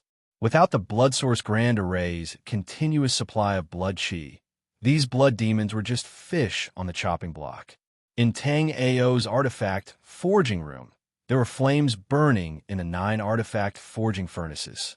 While improving his artifact forging skills, Tang Ao was also helping the martial artists in the City of Beasts to forge immortal artifacts. Tang Ao didn't accept immortal crystals for forging. No matter what kind of immortal artifact he wanted to forge, he only needed to prepare 2 sets of materials and then wait patiently. Senior brother Tang Ao, I'm so bored. Huang Qir pouted and walked out of a cultivation room. Although she was an expert on the Hidden Dragon list, Huang Qir was still a child. Children always like to play. Previously, Huang Qir followed Tang Ao everywhere. Along the way, she encountered new things and felt very novel in her heart. But now, Huang Qir had stayed with Tang Ao in the City of Beasts for half a month and naturally felt bored. Tang Ao touched his chin and pondered for a moment before saying, "How about I teach you artifact forging?" This was not Tang Ao's first time teaching others how to refine artifacts. In Tang Ao's opinion, Refining one immortal material after another into powerful immortal artifacts was a very fulfilling and fun thing. Isn't that even more boring? After hearing that Tang Ao actually wanted her to learn refining, Huang Qir's face immediately became full of grievance. Tang Ao smiled bitterly and said, "In another 9 days, the blood race's blood source formation will weaken, and we can return to Langya boundary. Hold on a little longer." As he spoke, Tang Ao reached out and rubbed Huang Qir's little head. "No, it wasn't easy for me to come out. If I don't hurry up, I'll have to cultivate day and night after I go back."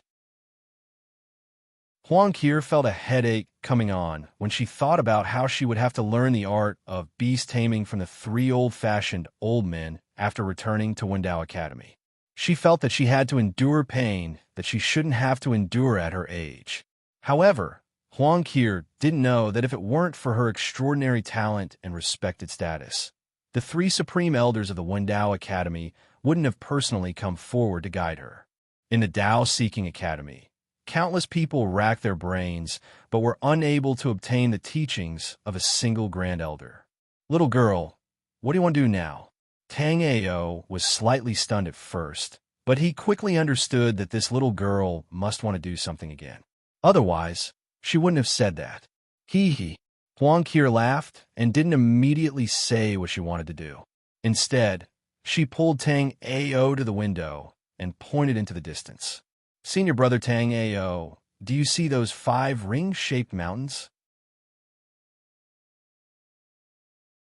Chapter 25:43. Also, Sister Xiuyao said that there's an ice lake in the 5 Peaks Mountain.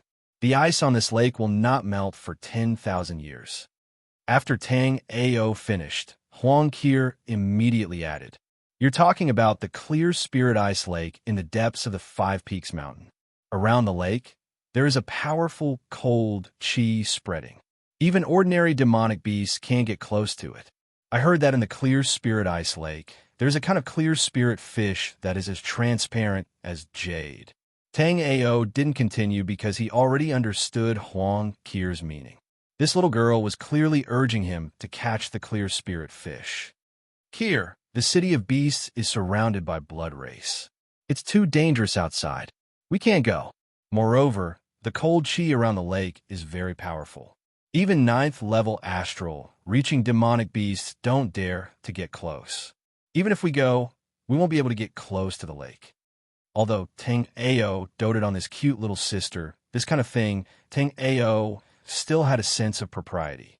"Excuses? You just don't want to take me. You have the 3rd grade immortal flame, netherworld flame. No matter how powerful the cold qi above the lake is, we can still get there." Huang Qir pouted. Looking at Huang Qir's little face, Tang Ao didn't know whether to laugh or cry. Tang Ao didn't expect this little girl to be quite smart at times. Indeed, Tang Ao had the 3rd grade immortal flame, netherworld flame. The cold qi around the clear spirit ice lake couldn't do anything to Tang Ao. However, bringing Huang Qir to catch fish at this time made Tang Ao feel like he was wasting his time. But soon, Tang Ao had another thought. What was the point of cultivation? It was to get rid of the shackles, to transcend the shackles, and to be carefree. Ever since he joined the Immortal Ruins Chamber of Commerce, Tang Ao had a feeling of oppression. He subconsciously thought that he had to strictly follow the Chamber's will. Even before leaving the Gale Desert, Tang Ao had hesitated for a long time. If it were before, Tang Ao would definitely not be like this. After thinking for a moment, Tang Ao nodded. "All right, wait for me to prepare. Then I'll take you to the ice lake to catch fish." Currently, Tang Ao and Huang Qir were ranked 9th and 10th respectively. The 2 of them already had enough points, and even if the 2 of them left, their points would continue to increase. They had completed the task assigned by the Chamber of Commerce in the Immortal Ruins. As for safety, there were no experts in the desolate martial realm at the Celestial Body Realm, and there were not many people below the Celestial Body Realm who could keep Tang Ao here. According to the information that Tang Ao had received, most of the beasts in the 5 Peak Mountains were at the Astral Reaching Realm. Although there were some Yin Yang Realm beasts, they were extremely elusive.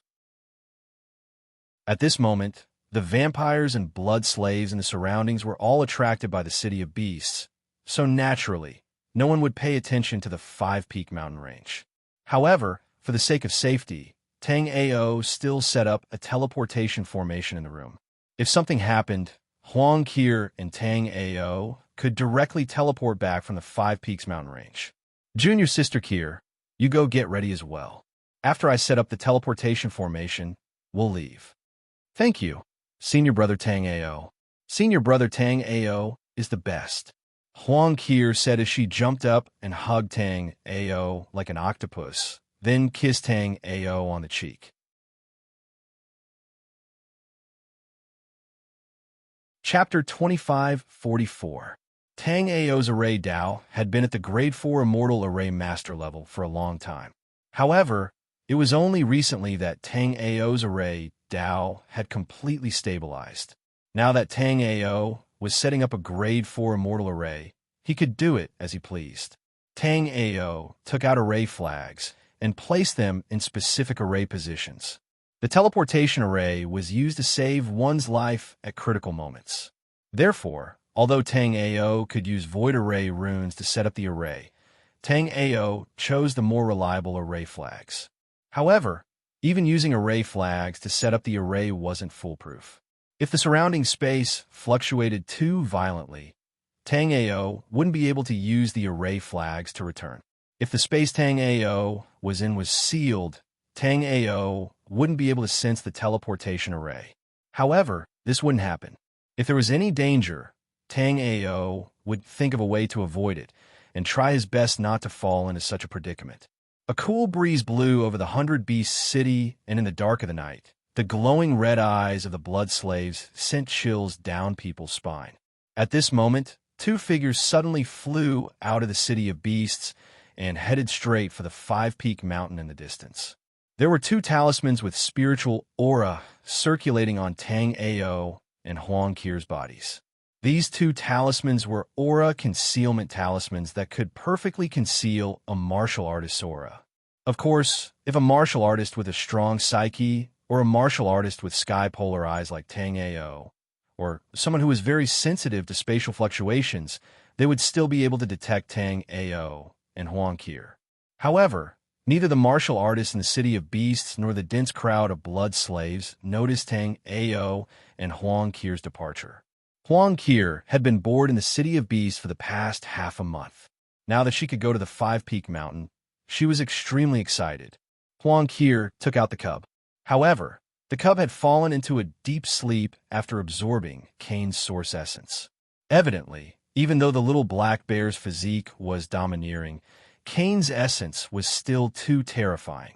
Therefore, after the black cub absorbed it, it could only use the method of hibernation to digest Cain's essence as much as possible. Senior apprentice brother Tang Ao. The cub has been sleeping for half a month. Will it be all right? Huang Qir grabbed the cub's leg and lifted it into the air. Tang Ao felt a headache coming on. When Tang Ao saw Huang Qir's skillful movements, he knew that this wasn't the first time the cub had been treated like this. Tang Ao had used the sky polarity eyes to check on it before, so Tang Ao knew that the little black bear was only absorbing and refining Cain's origin essence. He did not know what kind of ancient beast this little black bear was, but it was extremely terrifying. It was just that the little black bear was sleeping soundly, but Huang Qir often caught it. It was really unlucky. However, the cub was sleeping very soundly. Perhaps it didn't even know what kind of situation it was in. Here, put it back. We're about to arrive. After leaving the city of beasts for some distance, Tang Ao summoned the Wind Thunder Dark Cloud. Although Tang Ao's Wind Thunder Dark Cloud caused quite a commotion, compared to Huang Qir's Flaming Pegasus, Tang Ao's Wind Thunder Dark Cloud was much more low-key.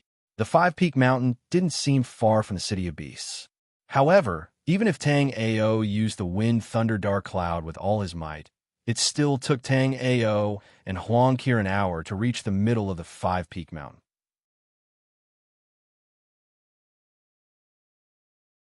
Chapter 2545. However, this time, Tang Ao and Huang Qir were not in the mood to go to the top of the mountain. Their destination was the Clear Spirit Ice Lake in the middle of the mountain. The Clear Spirit Ice Lake was indeed worthy of its name. Tang Ao and Huang Qir had not even seen where the lake was. Just by walking a little deeper into the mountain, their eyebrows and hair were already covered with a layer of frost, and there were snowflakes falling from the sky. Of course, this level of coldness was nothing to the two, since they were not normal people, but two astral-reaching realm warriors. In the low-rank planes, astral-reaching realm warriors were already considered as sky masters. At the same time, Tang Ao also experienced what it meant to have many demonic beasts. Although it was extremely cold here, many demonic beasts didn't like this part of the competition. Although it was cold here, many beasts did not like it, but in this place, as long as it was common, they would be able to see them. Tang Ao and Huang Qir walked for a long time on the snowy road.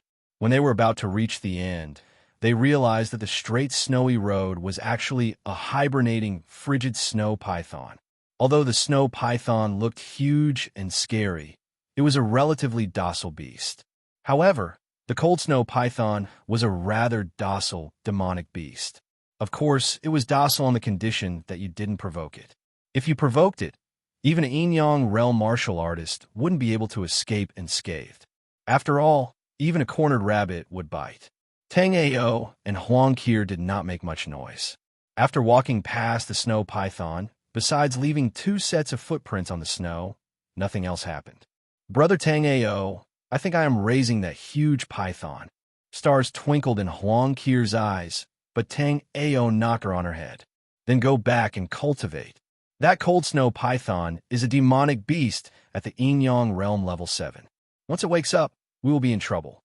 As they went deeper, Tang Ao realized that he was in a boundless desert not long ago, but in the next second, he was in a world covered in silver.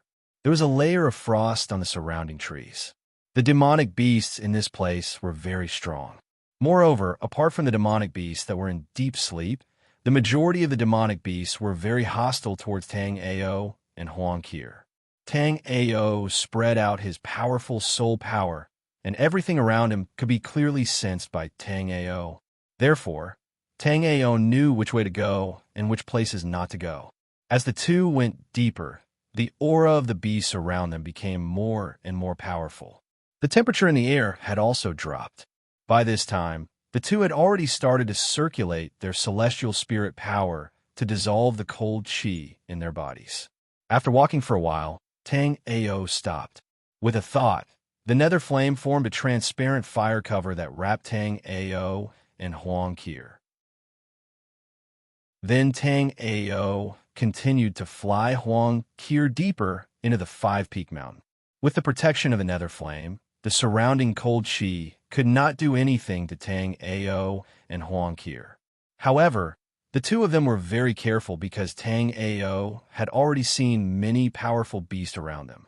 If not for the fact that all the demonic beasts were in a deep slumber, Tang Ao would have considered moving forward. After flying for another hour, even in the netherworld flame's fire barrier, Tang Ao could feel a trace of cold air seeping through. Tang Ao was slightly surprised. At this time, Tang Ao also understood why there were no traces of martial artists in this place. Because without a powerful flame, even a Yin-Yang realm martial artist would find it difficult to move in this place. Chapter 25:46. If he tried to collect it by force, he would have to fight the demonic beasts guarding it. Senior brother Tang Ao, I see the ice lake. It's just ahead. Huang Qir, who was next to Tang Ao, said excitedly as her eyes lit up. Tang Ao looked in the direction that Huang Qir was pointing and found that there was indeed an ice lake there. However, it was completely different from what Tang Ao had imagined. At this moment, the ice lake was in a mess, and there were waves of powerful fluctuations in the distance. Although the aura around him was that of the Yin-Yang realm, Tang Ao was sure that 2 chaotic heaven realm experts were fighting with their cultivation suppressed. This was not the first time that Tang Ao had encountered chaotic heaven realm experts. Therefore, Tang Ao knew that only chaotic heaven realm experts, celestial spiritual energy, would contain this kind of aura. Originally, Tang Ao thought that the depths of the Five Peaks Mountain must be a forbidden area that no one could set foot in. However, he did not expect that there would be two experts fighting here. Tang Ao also knew the purpose of their battle. It was for fruit on an ice tree in the center of the ice lake. When he saw this fruit, Tang Ao's heart skipped a beat. This fruit was the legendary icy Dao fruit. The Dao fruit was a magical existence unique to the true martial realm. It could appear anywhere in the true martial realm. However, normally, only 1 or 2 people in a million would encounter a Dao fruit. It could be said that Tang Ao and Huang Qir were extremely lucky to encounter a Dao fruit here this time. It was a pity that although the two had encountered the Dao fruit this time, they were not fated to meet this icy Dao fruit. This was because at this moment, 2 chaotic heaven realm experts were fighting for the icy Dao fruit with their cultivation suppressed. Yes, chaotic heaven realm experts could not enter the desolate martial realm. However, under normal circumstances, it was impossible for chaotic heaven realm experts to appear in the desolate martial realm. At this moment, the 2 people fighting in midair were not in a normal situation. They were a white-haired old man and a beautiful woman with a cold expression. Both of them exuded the powerful Dao connotation of the Hun-Tian realm, but their cultivation was suppressed to the peak of the Yin-Yang realm stage 9. Tang Ao secretly thought that it was a pity. Heavenly treasures were ownerless items, and anyone had the right to obtain them. If Tang Ao were at Yin-Yang realm level 4 instead of astral reaching realm level 4, then Tang Ao would definitely be able to attack and rob it, then use the transportation array to escape. Unfortunately, Tang Ao was only at the 4th level of the astral reaching realm. Once Tang Ao got close to the fruit, Tang Ao was sure that the 2 guys in the air would definitely attack him. Fairy Green Jade, this frigid ice Dao fruit doesn't match your Dao plants. Why don't you give it to me? You can name the price. In midair, the white-haired Hua Chongju naturally saw Tang Ao and Huang Qir. However, to Hua Chongjiu, who was at the peak of the 9th level of the Turbid Heaven stage, Tang Ao and Huang Qir were just 2 insignificant ants. Even if Hua Chongjiu suppressed his cultivation to the 9th level of the Yin-Yang realm, he could still kill the 2 with a wave of his hand. If this were not the desolate martial realm, Hua Chongjiu would not waste time talking to Wen Qingyu. Although Wen Qingyu also had the cultivation of the chaotic heaven realm, she was only at the 3rd level of the chaotic heaven realm. However, in the desolate martial realm, with the suppression of the heavenly law, Hua Chongjiu and Wen Qingyu could only use the peak of the 9th level of the Yin-Yang realm. Chapter 25:47. The life-gathering stone was very ordinary, but when these 3 words appeared together, it was an extremely terrifying thing. The life-gathering stone was formed by extracting a large amount of souls and vitality from living beings. The more souls and vitality a living being had, the higher the quality and size of the fused life-gathering stone would be. Because the souls were extracted alive and fused into the life-gathering stone, these living beings that had their souls extracted didn't even have the chance to be reincarnated. The life-gathering stone only had one function, and that was to use powerful resentment to suppress the Dao fruit's Dao reserve. Tang Ao's gaze focused, and he noticed that there were 3 gray crystals that were half the height of a human around the icy Dao fruit on the nearby lake. With just a glance, countless resentful souls howled and wailed in Tang Ao's mind. If it wasn't for Tang Ao's firm state of mind, he would have already been lost within them. Huang Qir, who was by Tang Ao's side, was panting heavily with lingering fear. Obviously, Huang Qir had seen the life-gathering stone earlier as well. At this moment, the life-gathering stone was surrounded by countless resentful souls, and the Dao reserve barrier formed around the icy Dao fruit was constantly being corroded by the powerful resentment of these resentful souls. Once the resentment of the life-gathering stone completely melted the Dao reserve barrier, anyone would be able to obtain this Dao fruit. Normally speaking, although ordinary Tao fruits contain powerful Tao reserves of the heavens and the earth, their Tao reserves wouldn't be strong to the extent of condensing a Tao reserve barrier. Only top-rate, godly king Tao fruits, like the icy Tao fruit, would be able to form such a Tao reserve barrier. There were only two ways to break open a Tao reserve barrier. One was to use Tao arts of the same origin to ceaselessly assimilate and absorb it before finally breaking open the Tao reserve barrier. There was another way, which was to use methods like the life-gathering stone. Of course, there was also a third way, and that was to use brute force to break open the Tao reserve barrier. However, only godly king realm experts were able to break open the Tao reserve barrier with brute force. At the godly king realm, there was naturally no need for Tao fruits. Thus, no one cared about the third method. Just when Tang Ao was looking at the icy Tao fruit with a myriad of thoughts in his mind, Tang Ao received a voice transmission from Wen Qingyu. I don't care who you are. When the Tao accumulation barrier around the ice Tao fruit is broken by the condensed petrification, you must seize the ice Tao fruit at the first possible moment. I will do my best to delay Hua Chongjio.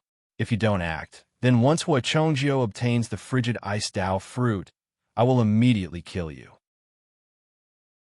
Tang Ao had seen many beautiful women, but there weren't many who could compare to Wen Qingyu in terms of appearance. Previously, when he heard the conversation between Wen Qingyu and Hua Chongjio, Tang Ao felt that Wen Qingyu was a very righteous woman. It was because Hua Chongjio had indiscriminately slaughtered the innocent that Wen Qingyu attacked him. But Wen Qingyu's words just now made Tang Ao's heart sink. As long as Tang Ao didn't try to snatch the icy ice Tao fruit, then once the icy ice Tao fruit fell into Hua Chongjio's hands, Wen Qingyu would immediately kill him. Wasn't this the same as disregarding life and willfully slaughtering the innocent? But towards Wen Qingyu's words, Tang Ao didn't dare be careless. Because when Tang Ao and Huang Qir arrived at this place, this expanse of space had already been sealed off by Wen Qingyu and Hua Chongjio. Obviously, both of them were worried that Tang Ao had a top-grade spatial escape talisman on him. While the two of them were fighting, Tang Ao would seize the icy ice Tao fruit and flee. Chapter 2548. Back then, Hua Chongjio returned in defeat on the heavenly Tao platform. On the way back, Hua Chongjio smashed a low-level continent into pieces in a fit of rage. The billions of living beings on the continent instantly turned to dust. That continent was the continent where Wen Qingyu was. However, Wen Qingyu had the ninth grade heart lotus to protect her, which allowed her to escape the calamity. Thousands of years later, Wen Qingyu, who survived the calamity, cultivated successfully. However, after Wen Qingyu cultivated to the celestial turbid realm, she discovered that her enemy was the famous hypocrite of the true martial realm, Hua Chongjio. Most importantly, this hypocrite was now at the peak of the 9th level of the celestial turbid realm. She was not his match at all. If Hua Chongjio obtained this divine monarch Tao fruit again this time, it was unknown how many living beings in the true martial realm would suffer. If it was in the past, with Wen Qingyu's personality, no matter what the matter was, no matter what the other party's cultivation was, as long as she had a request of others, she would definitely discuss it with them in a pleasant manner. However, Wen Qingyu had been deceived too many times by doing this. This time, it was a treasure as important as the divine monarch Tao fruit. Therefore, Wen Qingyu did not communicate with Tang Ao properly. Instead, she threatened Tang Ao. However, Wen Qingyu never expected that her luck would be so bad. This time, she encountered a Tang Ao who only listened to flattery and ignored other people's threats. Just now, Tang Ao wanted to completely stay out of this matter and not have any designs on this icy Tao fruit. But now, Tang Ao changed his mind. Although this space was sealed, the two people who sealed this space could only exert a cultivation at the peak of the yin-yang realm of the moment. Therefore, as long as Huang Qir summoned Cain, with Cain's strength, he could easily tear apart this level of spatial seal. At that time, with the help of Tang Ao's transmission array, Tang Ao and Huang Qir could directly escape with the icy Dao fruit. Of course, Tang Ao did not intend to keep the icy Dao fruit. Tang Ao did not know any top-notch experts. After Tang Ao obtained the icy Dao fruit, he had two choices. One was to give it to Wu Lian. Why would the Chamber of Commerce of the Immortal Ruins spend so much effort to cultivate warriors on the Hidden Dragon list and the Hero list? Moreover, the Chamber of Immortal Ruin only wanted ordinary Dao fruits. If Tang Ao handed over the Godly Monarch Dao fruits to the Chamber of Immortal Ruin, it should be possible for him to gain protection from the Chamber of Immortal Ruin. However, Tang Ao did not know how strong Hua Chongjio was. If Hua Chongjio was an ordinary chaotic heaven stage expert, then the Chamber of Immortal Ruins would definitely protect him. However, if Hua Chongjio's cultivation base was too strong for the Chamber of Immortal Ruins to contend against, then Tang Ao would definitely die if he was hunted down by a celestial turbid realm expert. Tang Ao had another choice, which was to bring the icy Dao fruit back to the demon sealing tombstone. The godly monarch Dao fruit could allow an ordinary peak celestial turbid realm expert to continue breaking through to the godly monarch realm. The blood demon Cain in the demon sealing tombstone was a demigod expert above the celestial turbid realm. This icy Dao fruit might not be able to help Cain break through to the godly monarch realm, as long as it could help Cain break through the seal and recover his cultivation base. Then Hua Chongjio would be courting death. Tang Ao had already decided that once he succeeded, he would immediately head to the demon sealing tombstone and give it to Cain after snatching the icy Dao fruit. As for the consequences of releasing Cain from the demon sealing tombstone, it was not within Tang Ao's scope of consideration. He would lose his life, so how could he be in a mood to think so much? Little brother, don't listen to this demonist nonsense. The 3 life-gathering stones you saw were condensed by this demoness. This old man was greedy just now, which is why I offered to trade with her. You must not touch this icy Dao fruit. Wait until this old man takes down this demoness. Then I'll immediately give you 2 a fortune. Hua Chongjio was not afraid of Tang Ao snatching the icy Dao fruit, but he was worried that Tang Ao would harden his heart and destroy the icy Dao fruit. If there was the protection of the Dao accumulation boundary, then there would naturally be no need to worry. However, the Dao accumulation boundary had already been broken by his life-gathering stones. Without the protection of the Dao accumulation boundary, it would not be impossible for Tang Ao to destroy the icy Dao fruit with his 4th level astral reaching realm cultivation base. Hua Chongjio did not dare to gamble. He had cultivated for 1,800,000 years, and more than half of his time had been spent at the peak celestial turbid realm. Chapter 2549.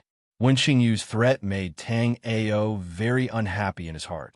But this Hua Chongjio's words made Tang Ao feel that it was too hypocritical.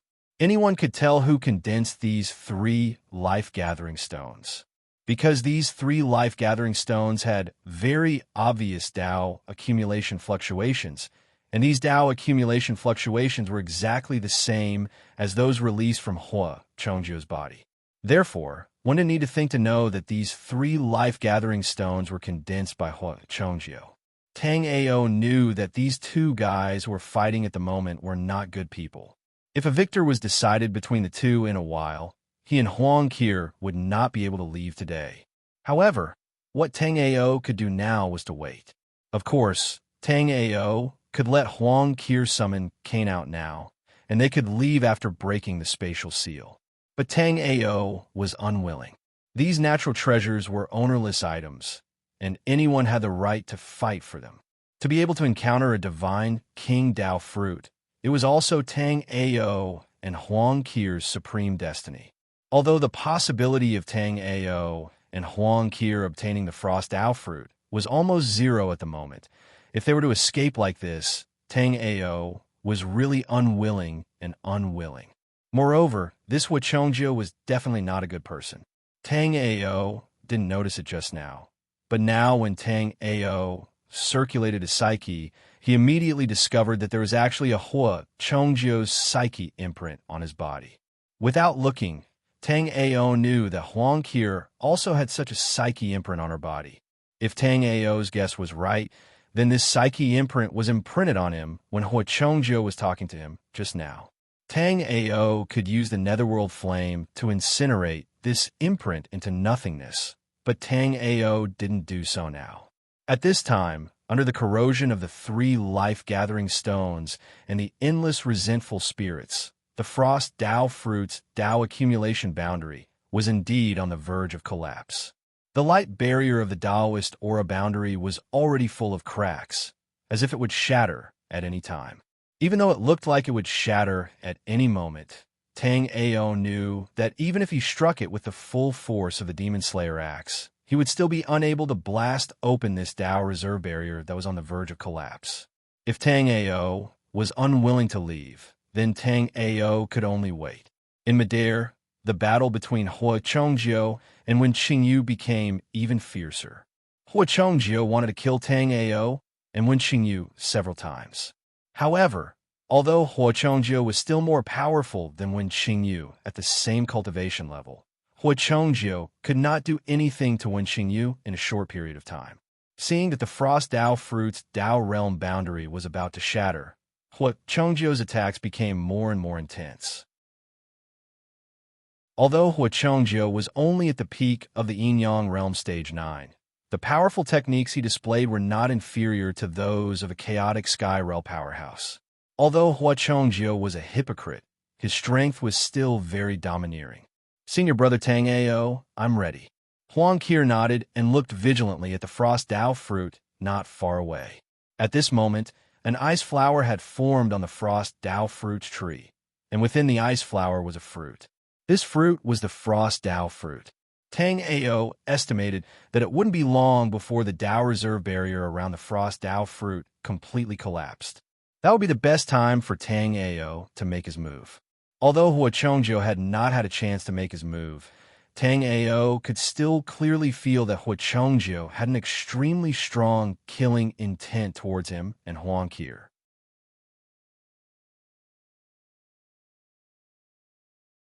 Chapter 2550. Without Wen Qingyu going all out to restrain them, there was naturally no way for Tang Ao and Huang Qir to remain here unscathed. As he watched the two fight, Tang Ao considered his next course of action in his heart. Tang Ao knew that snatching the Frost Tao Fruit in this sort of situation was no different from snatching food from the jaws of tiger. A moment of carelessness, and he would be obliterated in both body and soul. If it were an ordinary treasure, Tang Ao would most likely have retreated by this time. But this time, he encountered the Frost Tao Fruit among the divine King Tao fruits. Martial artists with ice attribute pure spirit roots could use the Frost Tao Fruit to the greatest extent. Tang Ao possessed the 9 dragons Emperor J body. Compared to ice attribute pure spirit roots, it was only stronger and not weaker. But the chances of Tang Ao being able to obtain the Frost Tao Fruit was less than 1 in 10,000. Tang Ao did not have the intention of using this Frost Tao Fruit for himself either. Kacha! An indiscernible crisp sound transmitted out. Immediately, like a chain reaction, the Tao rune enchantment around the Frost Tao Fruit shattered with a loud bang at this moment. When Tang Ao took a step out, Hua Chongjio similarly broke away from Wen Qingyu in midair and smacked a palm down towards Tang Ao. Under Hua Chongjio's palm, Tang Ao's mind trembled, his body completely immobilized. Tang Ao felt that even the space around him seemed to be completely bound by Hua Chongjio at this moment. Not just Tang Ao, Huang Qir was the same. Furthermore, Huang Qir was not a body-tempering martial artist. Under Hua Chongjio's powerful pressure, a trace of blood appeared at the corner of Huang Qir's mouth. At this time, Huang Qir was the same as Tang Ao, completely immobilized. She did not have the ability to summon Cain out at all. Hua Chongjio's handprint arrived in an instant. Just as it was about to slam onto Tang Ao and Huang Qir, Wen Qingyu waved her jade-like hand. A ninth-grade lotus flower appeared above Tang Ao and Huang Qir's head, blocking Hua Chongjio's handprint. Bang!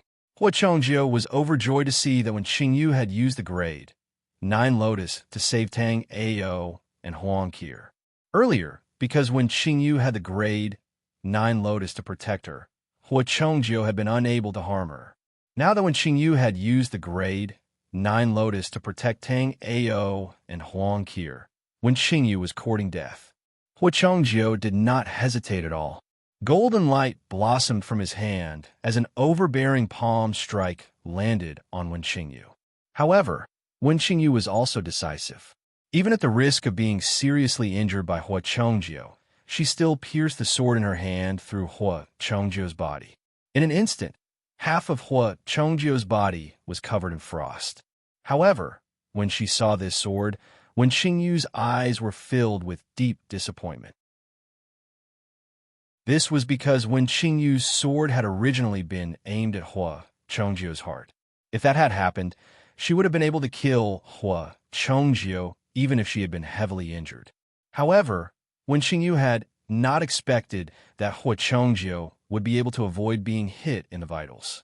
All of this sounded complicated, but it actually happened in the time it takes for a spark to fly off a flint. After seriously injuring Wen Xingyu with the golden lightning seal art, Hua Chongjio immediately pursued. Wen Xingyu was the biggest variable, and she knew something she should not have known. Hua Chongjio wanted to use this opportunity to make Wen Xingyu stay here forever. Hua Chongjio, you don't want your frost Dao fruit anymore.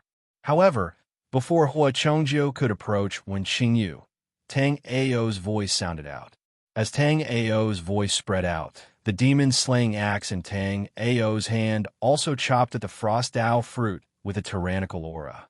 It was as though he wanted to chop the frost Dao fruit into pieces. Chapter 25:51. Therefore, after Hua Chongjio sent a palm strike at Wen Xingyu, his figure flashed, and he flew towards the frost Dao fruit. Even though Hua Chongjio's palm strike was just a casual strike, Wen Xingyu didn't have the ability to resist at all. Hua Chongjio's golden lightning seal art had directly shattered half of her spiritual sea. After suffering another palm strike, Wen Xingyu spat out a mouthful of blood. Sensing Hua Chongjio's pursuit, Tang Ao's demon-slaying axe, which was originally aimed at the frost Dao fruit, suddenly turned around and slashed at Hua Chongjio.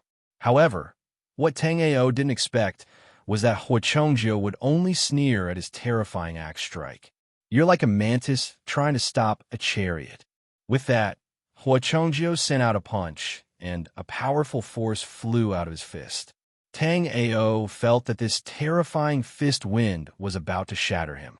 When Tang Ao's demon-slaying axe collided with Hua Chongjio's fist wind, a terrifying force came through, and Tang Ao's demon-slaying axe flew out of his hand. Hua Chongjio's eyes were filled with disdain. He took a step forward, wanting to crush Tang Ao's throat. However, at this moment, Hua Chongjio suddenly felt danger behind him.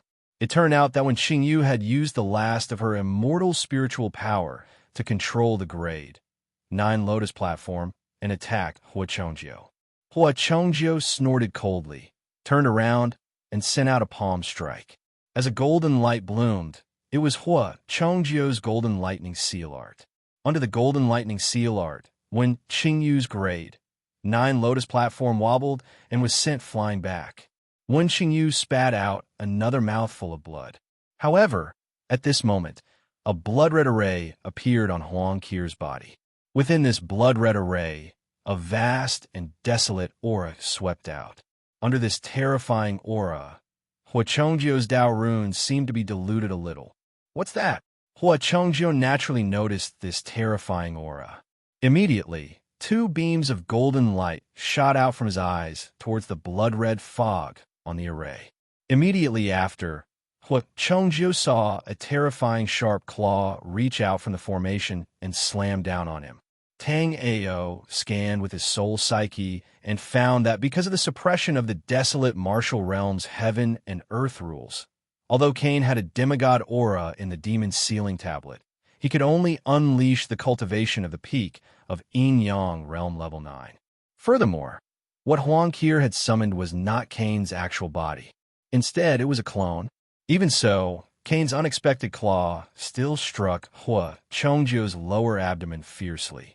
Soon after, Kane's gloomy voice said with some excitement, "The fruit of the way of frost. Dream on."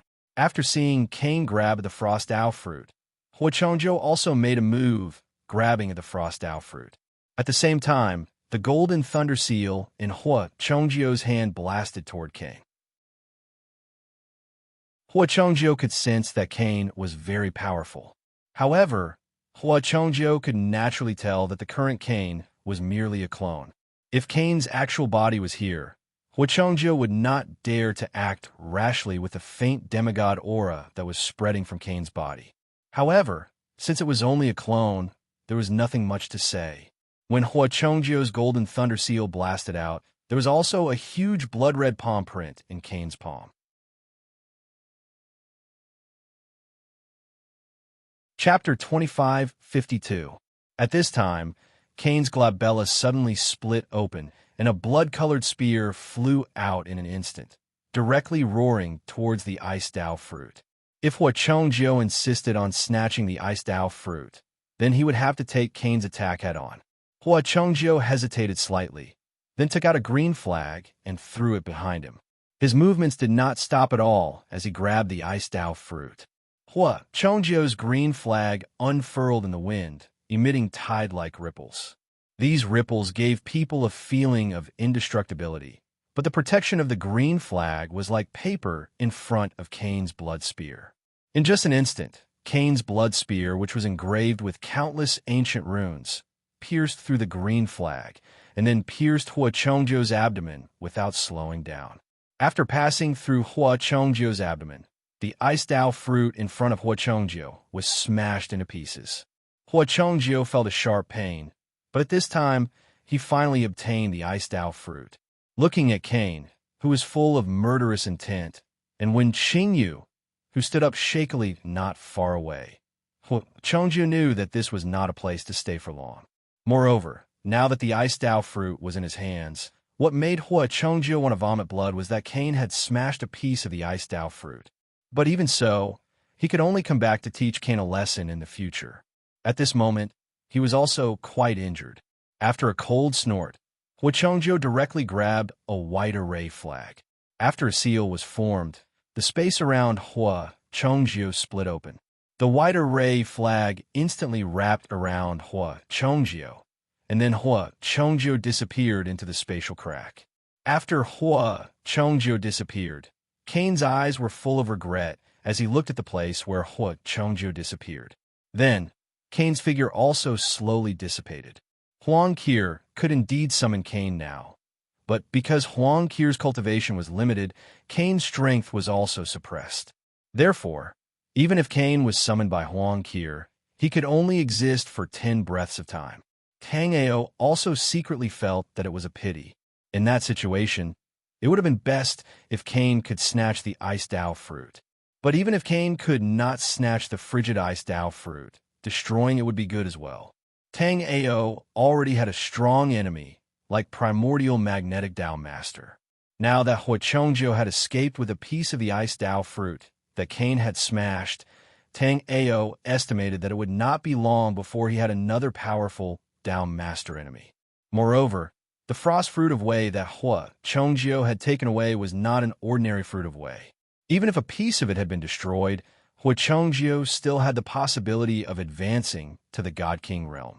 If Hua Chongjio really broke through to God King, Tang Ao's death would come. At this time, Tang Ao also thought of Wen Qingyu. Although Wen Qingyu had threatened him previously, she had still saved him twice at crucial moments. If not for Wen Qingyu, Huang Qir would not have had the chance to summon Kane. When Tang Ao arrived at Wen Qingyu's side, he discovered that Wen Qingyu had already fainted. Tang Ao's soul remembrance swept over, and his heart immediately trembled. Wen Qingyu's injuries were more serious than Tang Ao had imagined. At this moment, half of Wen Qingyu's spiritual sea had collapsed, and the vitality in her body was constantly fading. Chapter 2553. In the immortal ruin chamber of commerce, there were also chaotic sky realm warriors. Tang Ao thought that perhaps only chaotic sky realm warriors could dissolve the golden thunder palm power inside Wen Xingyu's body. If the golden thunder palm power was not dissolved, Wen Xingyu's life force would be exhausted soon, and her internal organs would dry up and she would die. However, with the blood race's blood source great formation, it would take another 10 days for the blood race's blood source great formation to weaken. However, Tang Ao estimated that even if he used all his strength, he could only make Wen Xingyu last for 3 days at most. Wen Xingyu had become like this in order to save him and Huang Qi. Therefore, no matter what, Tang Ao could not just watch her die. Tang Ao's mind raced, and he immediately started to recall the discussions of Shinnong Emperor and Green Rock Pill Saint on similar issues.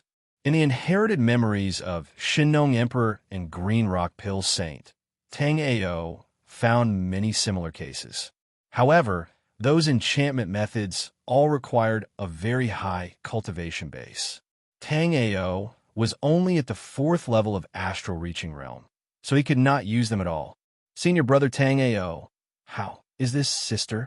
Huang Qi was right next to Tang Ao. Seeing the change in Tang Ao's expression, she asked anxiously. Hua Chongjio's golden thunder Taoist rhyme is constantly wreaking havoc in her body, corroding her meridians and internal organs. If we cannot find a way to dissolve this kind of Taoist rhyme, then in 3 days her life force will be exhausted and her internal organs will dry up and she will die. Tang Ao was very helpless, but he could not watch Wen Xingyu die. Senior brother Tang Ao, what should we do? Should I call out the golden puppy and try? Huang Qi also knew that if Wen Xingyu had not saved her and Tang Ao, she and Tang Ao would have been killed by Hua Chongjio. Therefore, Huang Qi did not want anything to happen to Wen Xingyu. It's useless. The golden thunder puppy's cultivation is still low, and it has not reached the level of Taoist rhyme. Since we can't contact the immortal ruins chamber of commerce, we can only take her to Cain. Let's return to the city of beasts first. Even though he had decided to look for Cain, Tang Ao still decided to teleport back to the city of beasts first. Although the clear spirit fish hadn't fallen yet, Huang Qi wasn't someone who didn't know what was important. The most important thing now was to save Wen Xingyu. Due to the teleportation array that Tang Ao had set up in advance, it was very troublesome for the two of them to come to the clear spirit ice lake. However, it was not easy for them to return. However, Tang Ao still set up a teleportation array at the clear spirit ice lake. If he wanted to come to the clear spirit ice lake in the future, he could use the teleportation array to get there quickly. Tang Ao and Huang Qi's departure did not attract anyone's attention. Moreover, when Tang Ao and Huang Qi returned, they returned directly through the teleportation formation. Naturally, they would not be discovered. Tang Ao did not bring Wen Xingyu to look for Cain immediately. It would take at least 12 hours to get to the demon's sealing tablet from here. It would take 24 hours to go back and forth, which was 1 day. If Cain could dissolve the metal lightning Taoist rhyme in Wen Xingyu's body, then everything would be fine. However, if Cain could not dissolve the metal lightning Taoist rhyme in Wen Xingyu's body, then they would have wasted 1 day. In another 8 hours, Huang Qi would be able to summon Cain. When that time came, they could ask Cain directly. Chapter 2554. Tang Ao had only skimmed through the first 4 parts. As for the 5th part, Tang Ao hadn't had the time to read it yet. This time, Tang Ao jumped straight to the 5th part and started to read it. Tang Ao wanted to get some inspiration from Pill St. Green Rock's inheritance, Jade Slip. However, Pill St. Green Rock's inheritance Jade Slip was so vast that Tang Ao hadn't even read 1,000th of the content of the 5th part, even though 8 hours had passed. However, after reading so much, Tang Ao still couldn't find a way to dispel the metal thunder Taoist rhyme in Wen Xingyu's body. Or rather, there was a method that wasn't really a method. When 8 hours had passed, Huang Qir didn't need Tang Ao to remind her. She formed a few hand seals, and an array appeared in her palm. Kane's figure also gradually appeared in the array. As Tang Ao knew that Kane's clone could only exist for 10 breaths, he immediately asked, "Senior Kane, can you dispel the metal thunder Taoist rhyme in her body?"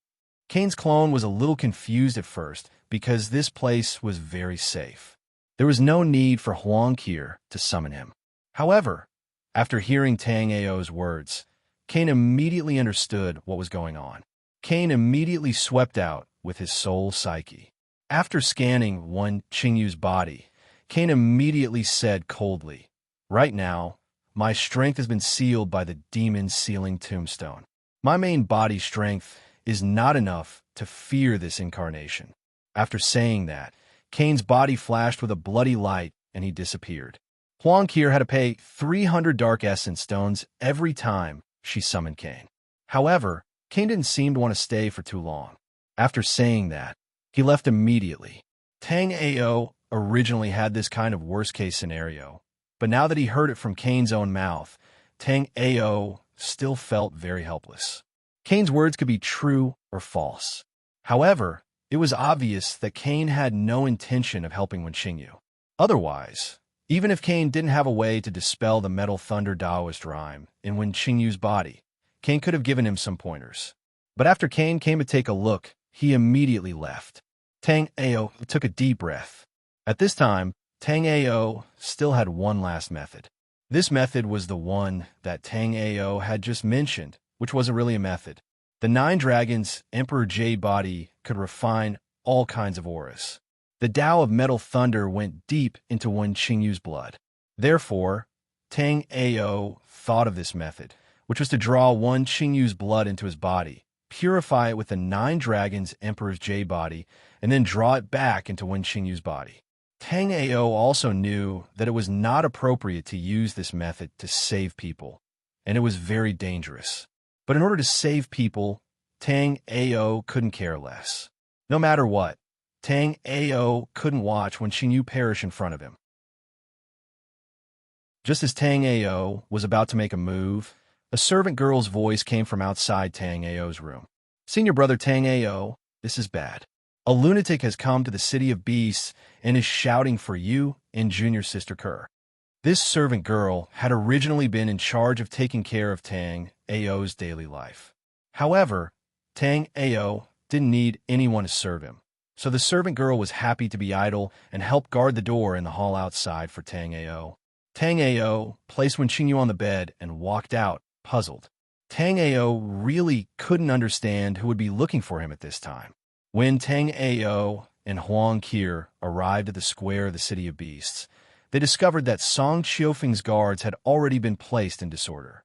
Even the strongest person in the City of Beasts, Elder He, was guarding against the person in front of him from afar.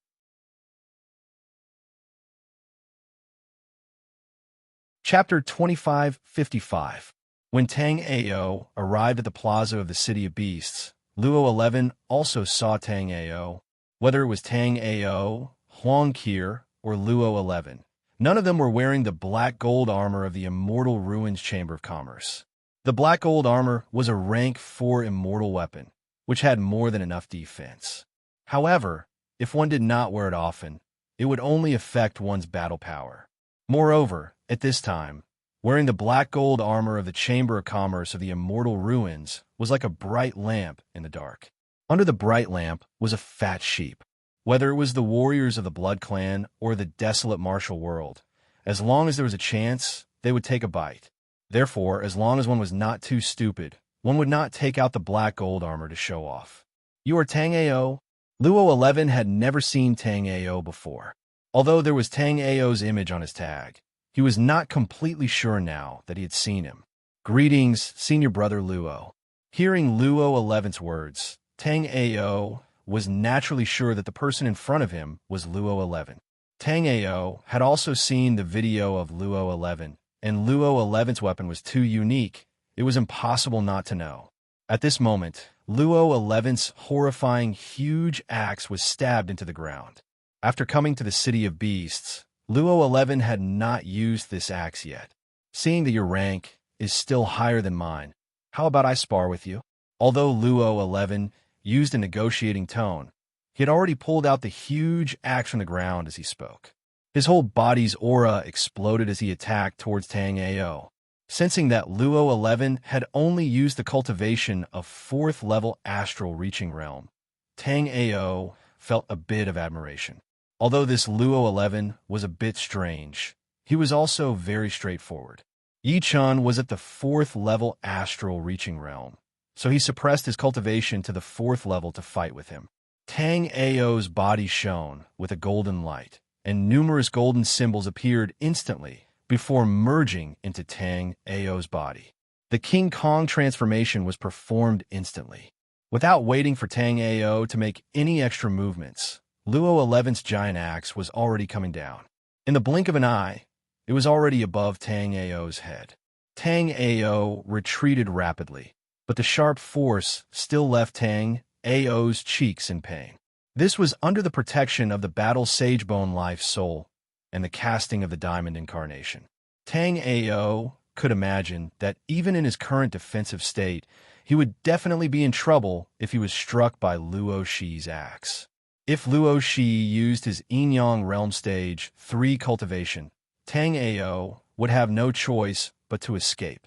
However, right now, Luo Shi was only using his astral reaching realm level 4 cultivation to fight against Tang Ao. There was no reason for Tang Ao to lose. After Luo Shi attacked, an iron staff covered with strange runes appeared in Tang Ao's hand. This iron rod seemed to be made of black crystal. When light shone on it, it reflected countless rays of light. Tang Ao could tell that this axe of Luo Shi's was not easy to deal with. It would be too disadvantageous for him to fight with his bare hands. Therefore, Tang Ao did not hesitate and took out his sky-shattering godly needle. Dang! When Luo Shi attacked again, Tang Ao swept out his long rod. At the same time, the powerful celestial spirit power inside Tang Ao's body exploded completely. A powerful power that did not belong to an astral-reaching realm level 4 warrior had suddenly passed through Tang Ao's long rod and landed on Luo Shi's huge axe. Luo Shi, who was known for his power, was forced back a couple of steps by Tang Ao's rod attack. Chapter 2556. Previously, Tang Ao had not been able to force Luo Shi to use his immortal weapon. That was because Tang Ao and Luo Shi were both martial artists on the Hidden Dragons list. Luo Shi had not underestimated Tang Ao and had used his immortal weapon right from the start. However, Luo Shi realized that he had underestimated Tang Ao, even though he had not underestimated Tang Ao. Alchemy Master Tang Ao's combat power is actually so strong. He actually forced that guy to retreat. Alchemy Master Tang Ao was able to defeat Yang Feng previously. It shows that he is not weak. Do you think that Alchemy Master Tang Ao is only good at alchemy?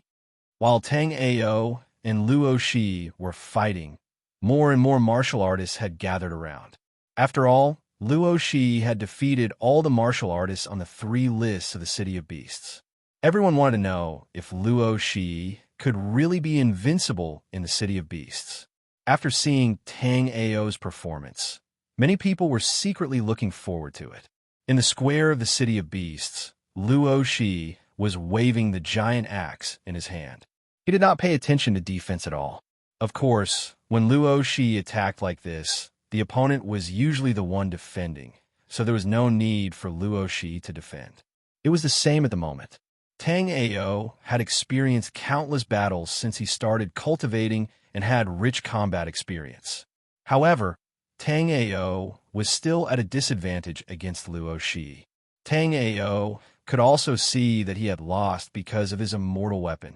Luo Shi's Heavenfall axe was the immortal weapon that Luo Shi used all year round.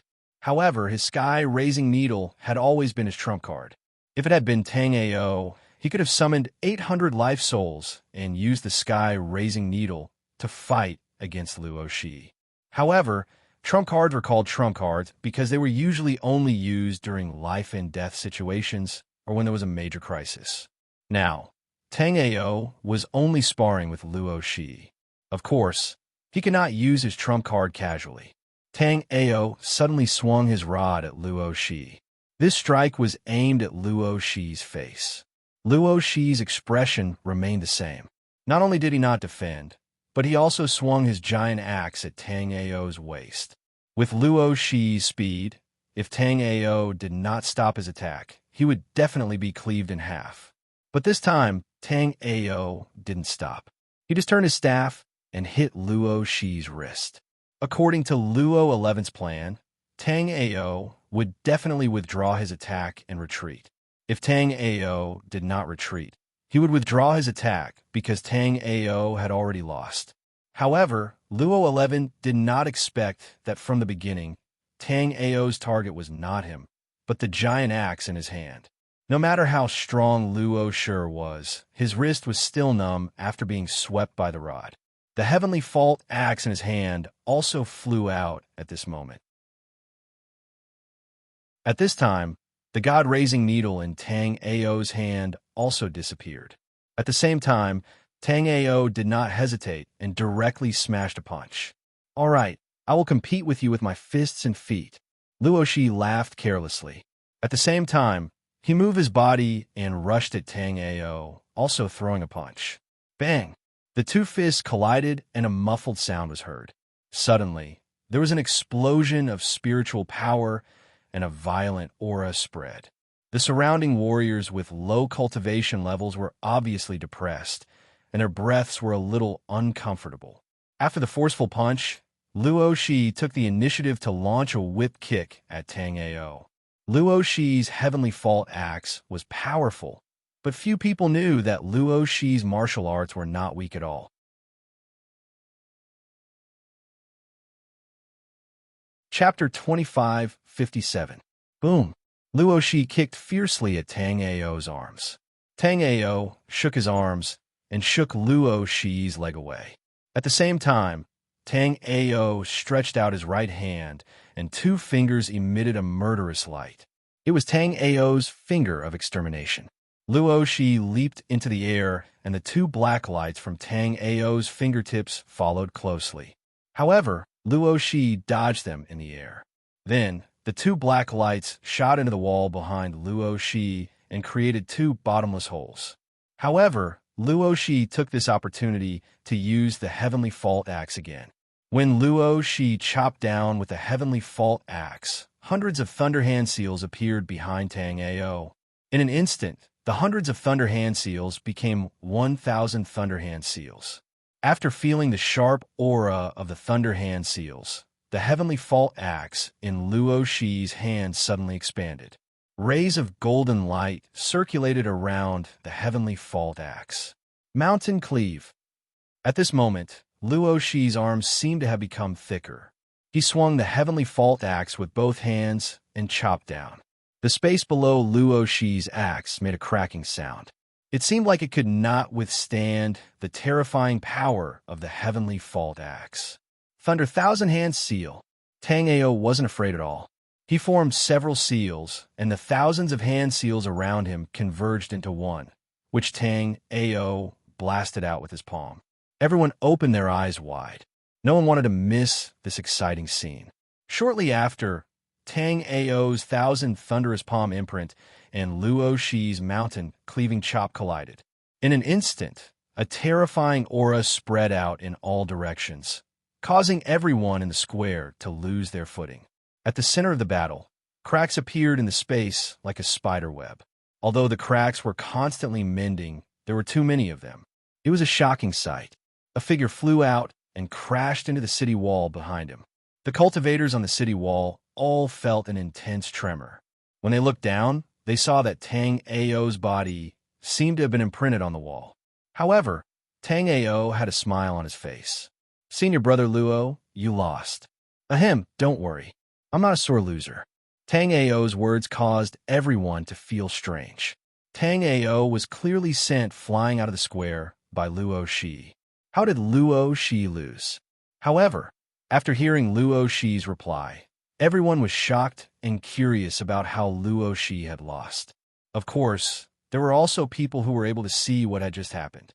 The second Tang Ao and Luo Shi clashed. Luo Shi had used his 7th level astral, reaching realm cultivation, to defend against Tang Ao's attack. Therefore, Luo Shi had naturally lost. I originally came to find trouble with you, but your current strength is worthy of your ranking. You just cultivated a bit late. If you had the same cultivation level as us, maybe your ranking would be even higher. Luo Shi's character was the same as his heavenly fault axe, resolute and open and aboveboard. Tang Ao's spiritual power shook and the stones around him instantly shattered. Tang Ao also jumped down. Then Tang Ao said, Luo Shi is straightforward and upright. I admire him. I wonder if I could invite senior brother Luo for a drink or two.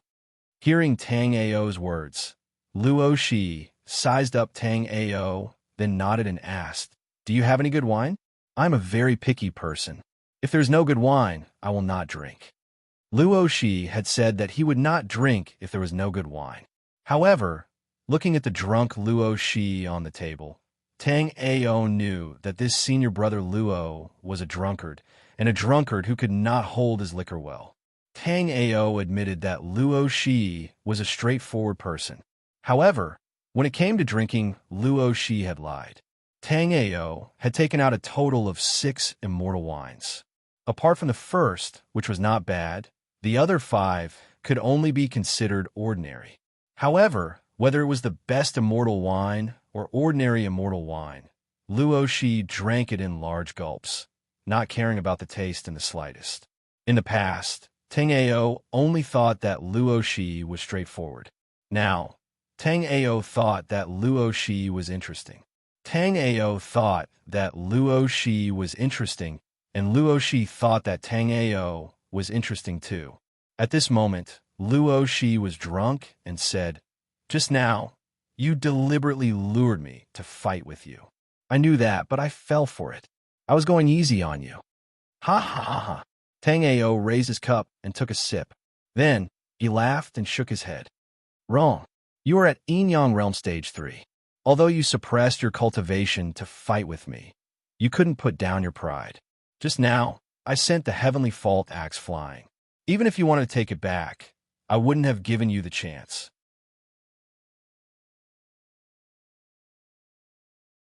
Chapter 25:58. If these 6 immortal wines were drunk separately, Luo Shi would be fine with his Yin Yang realm cultivation. But after mixing them together, even Luo Shi couldn't handle it. Unlike Luo Shi, Tang Ao only drank one type of immortal wine from the beginning to the end, the worst kind of immortal wine. Therefore, Tang Ao was still very sober. Tang Ao wanted to get drunk too, but Tang Ao couldn't get drunk because when Xingyu was still waiting for Tang Ao to save her. Senior brother Tang Ao, the immortal herbs are ready, Huang Qir said softly as she poked her head in and looked at the unconscious Luo Shi. Tang Ao nodded. Let's go and see Miss One. Wen Xingyu lay on the bed with her eyes closed. Because Hua Chongjio's golden lightning seal art aura was wreaking havoc in her body, her face was as pale as a sheet. Because Tang Ao's jade bones life soul was in Wen Xingyu's body, Wen Xingyu's life force was barely suppressed. But this was only temporary. Once the golden lightning seal art aura eroded Wen Xingyu's organs and meridians, even the jade bone's life soul wouldn't be able to suppress Wen Xingyu's life force. Of course, Tang Ao didn't want to see this happen. Therefore, Tang Ao decided to use the 9 Dragons Emperor Jade Body to fight Hua Chongjio's Golden Lightning Dao Aura. Martial artists with the 9 Dragons Emperor Jade Body were favored by the heavens. They had a clear sense of all kinds of heaven and earth law Dao Aura. Therefore, Tang Ao could get twice the results with half the effort in alchemy, blacksmithing, array formation, and all kinds of techniques. In Tang Ao's body, the 9 Dragons Emperor J body formed a distinct spiritual sea and soul sea. It was like yin and yang, endless. One had to know that even if ordinary martial artists cultivated to the Tao master level, they would only have endless, immortal spiritual energy in their spiritual sea. There wouldn't be a soul sea in their body. This was a fight between the Nine Dragons, Emperor Jade Body, and the Golden Lightning Tao Aura. It could also be considered a fight between Tang Ao and Hua Chongjio. If the Nine Dragons, Emperor Jade Body's Tao Aura couldn't refine Hua Chongjio's Golden Lightning Tao Aura. If the Nine Dragons, Emperor Jade Body's Tao Aura couldn't refine Hua Chongjio's Golden Lightning Tao Aura, not only would Tang Ao not be able to save Wen Qingyu, but he would also be. Refining Wen Qingyu's Golden Tao Aura wasn't an easy task. Ao had to be prepared. It was not an easy task to refine the Taoist rhyme of the metal lightning in Wen Qingyu's body. He had to be fully prepared. Wen Qingyu had saved Tang Ao and Huang Qir, so Tang Ao had to save her as well. However, Tang Ao knew that Wen Qingyu and Hua Chongjio were both chaotic sky realm experts. If even Wen Qingyu couldn't resist Hua Chongjio's metal lightning Tao, it was obvious that Hua Chongjio's metal lightning Tao was extremely powerful.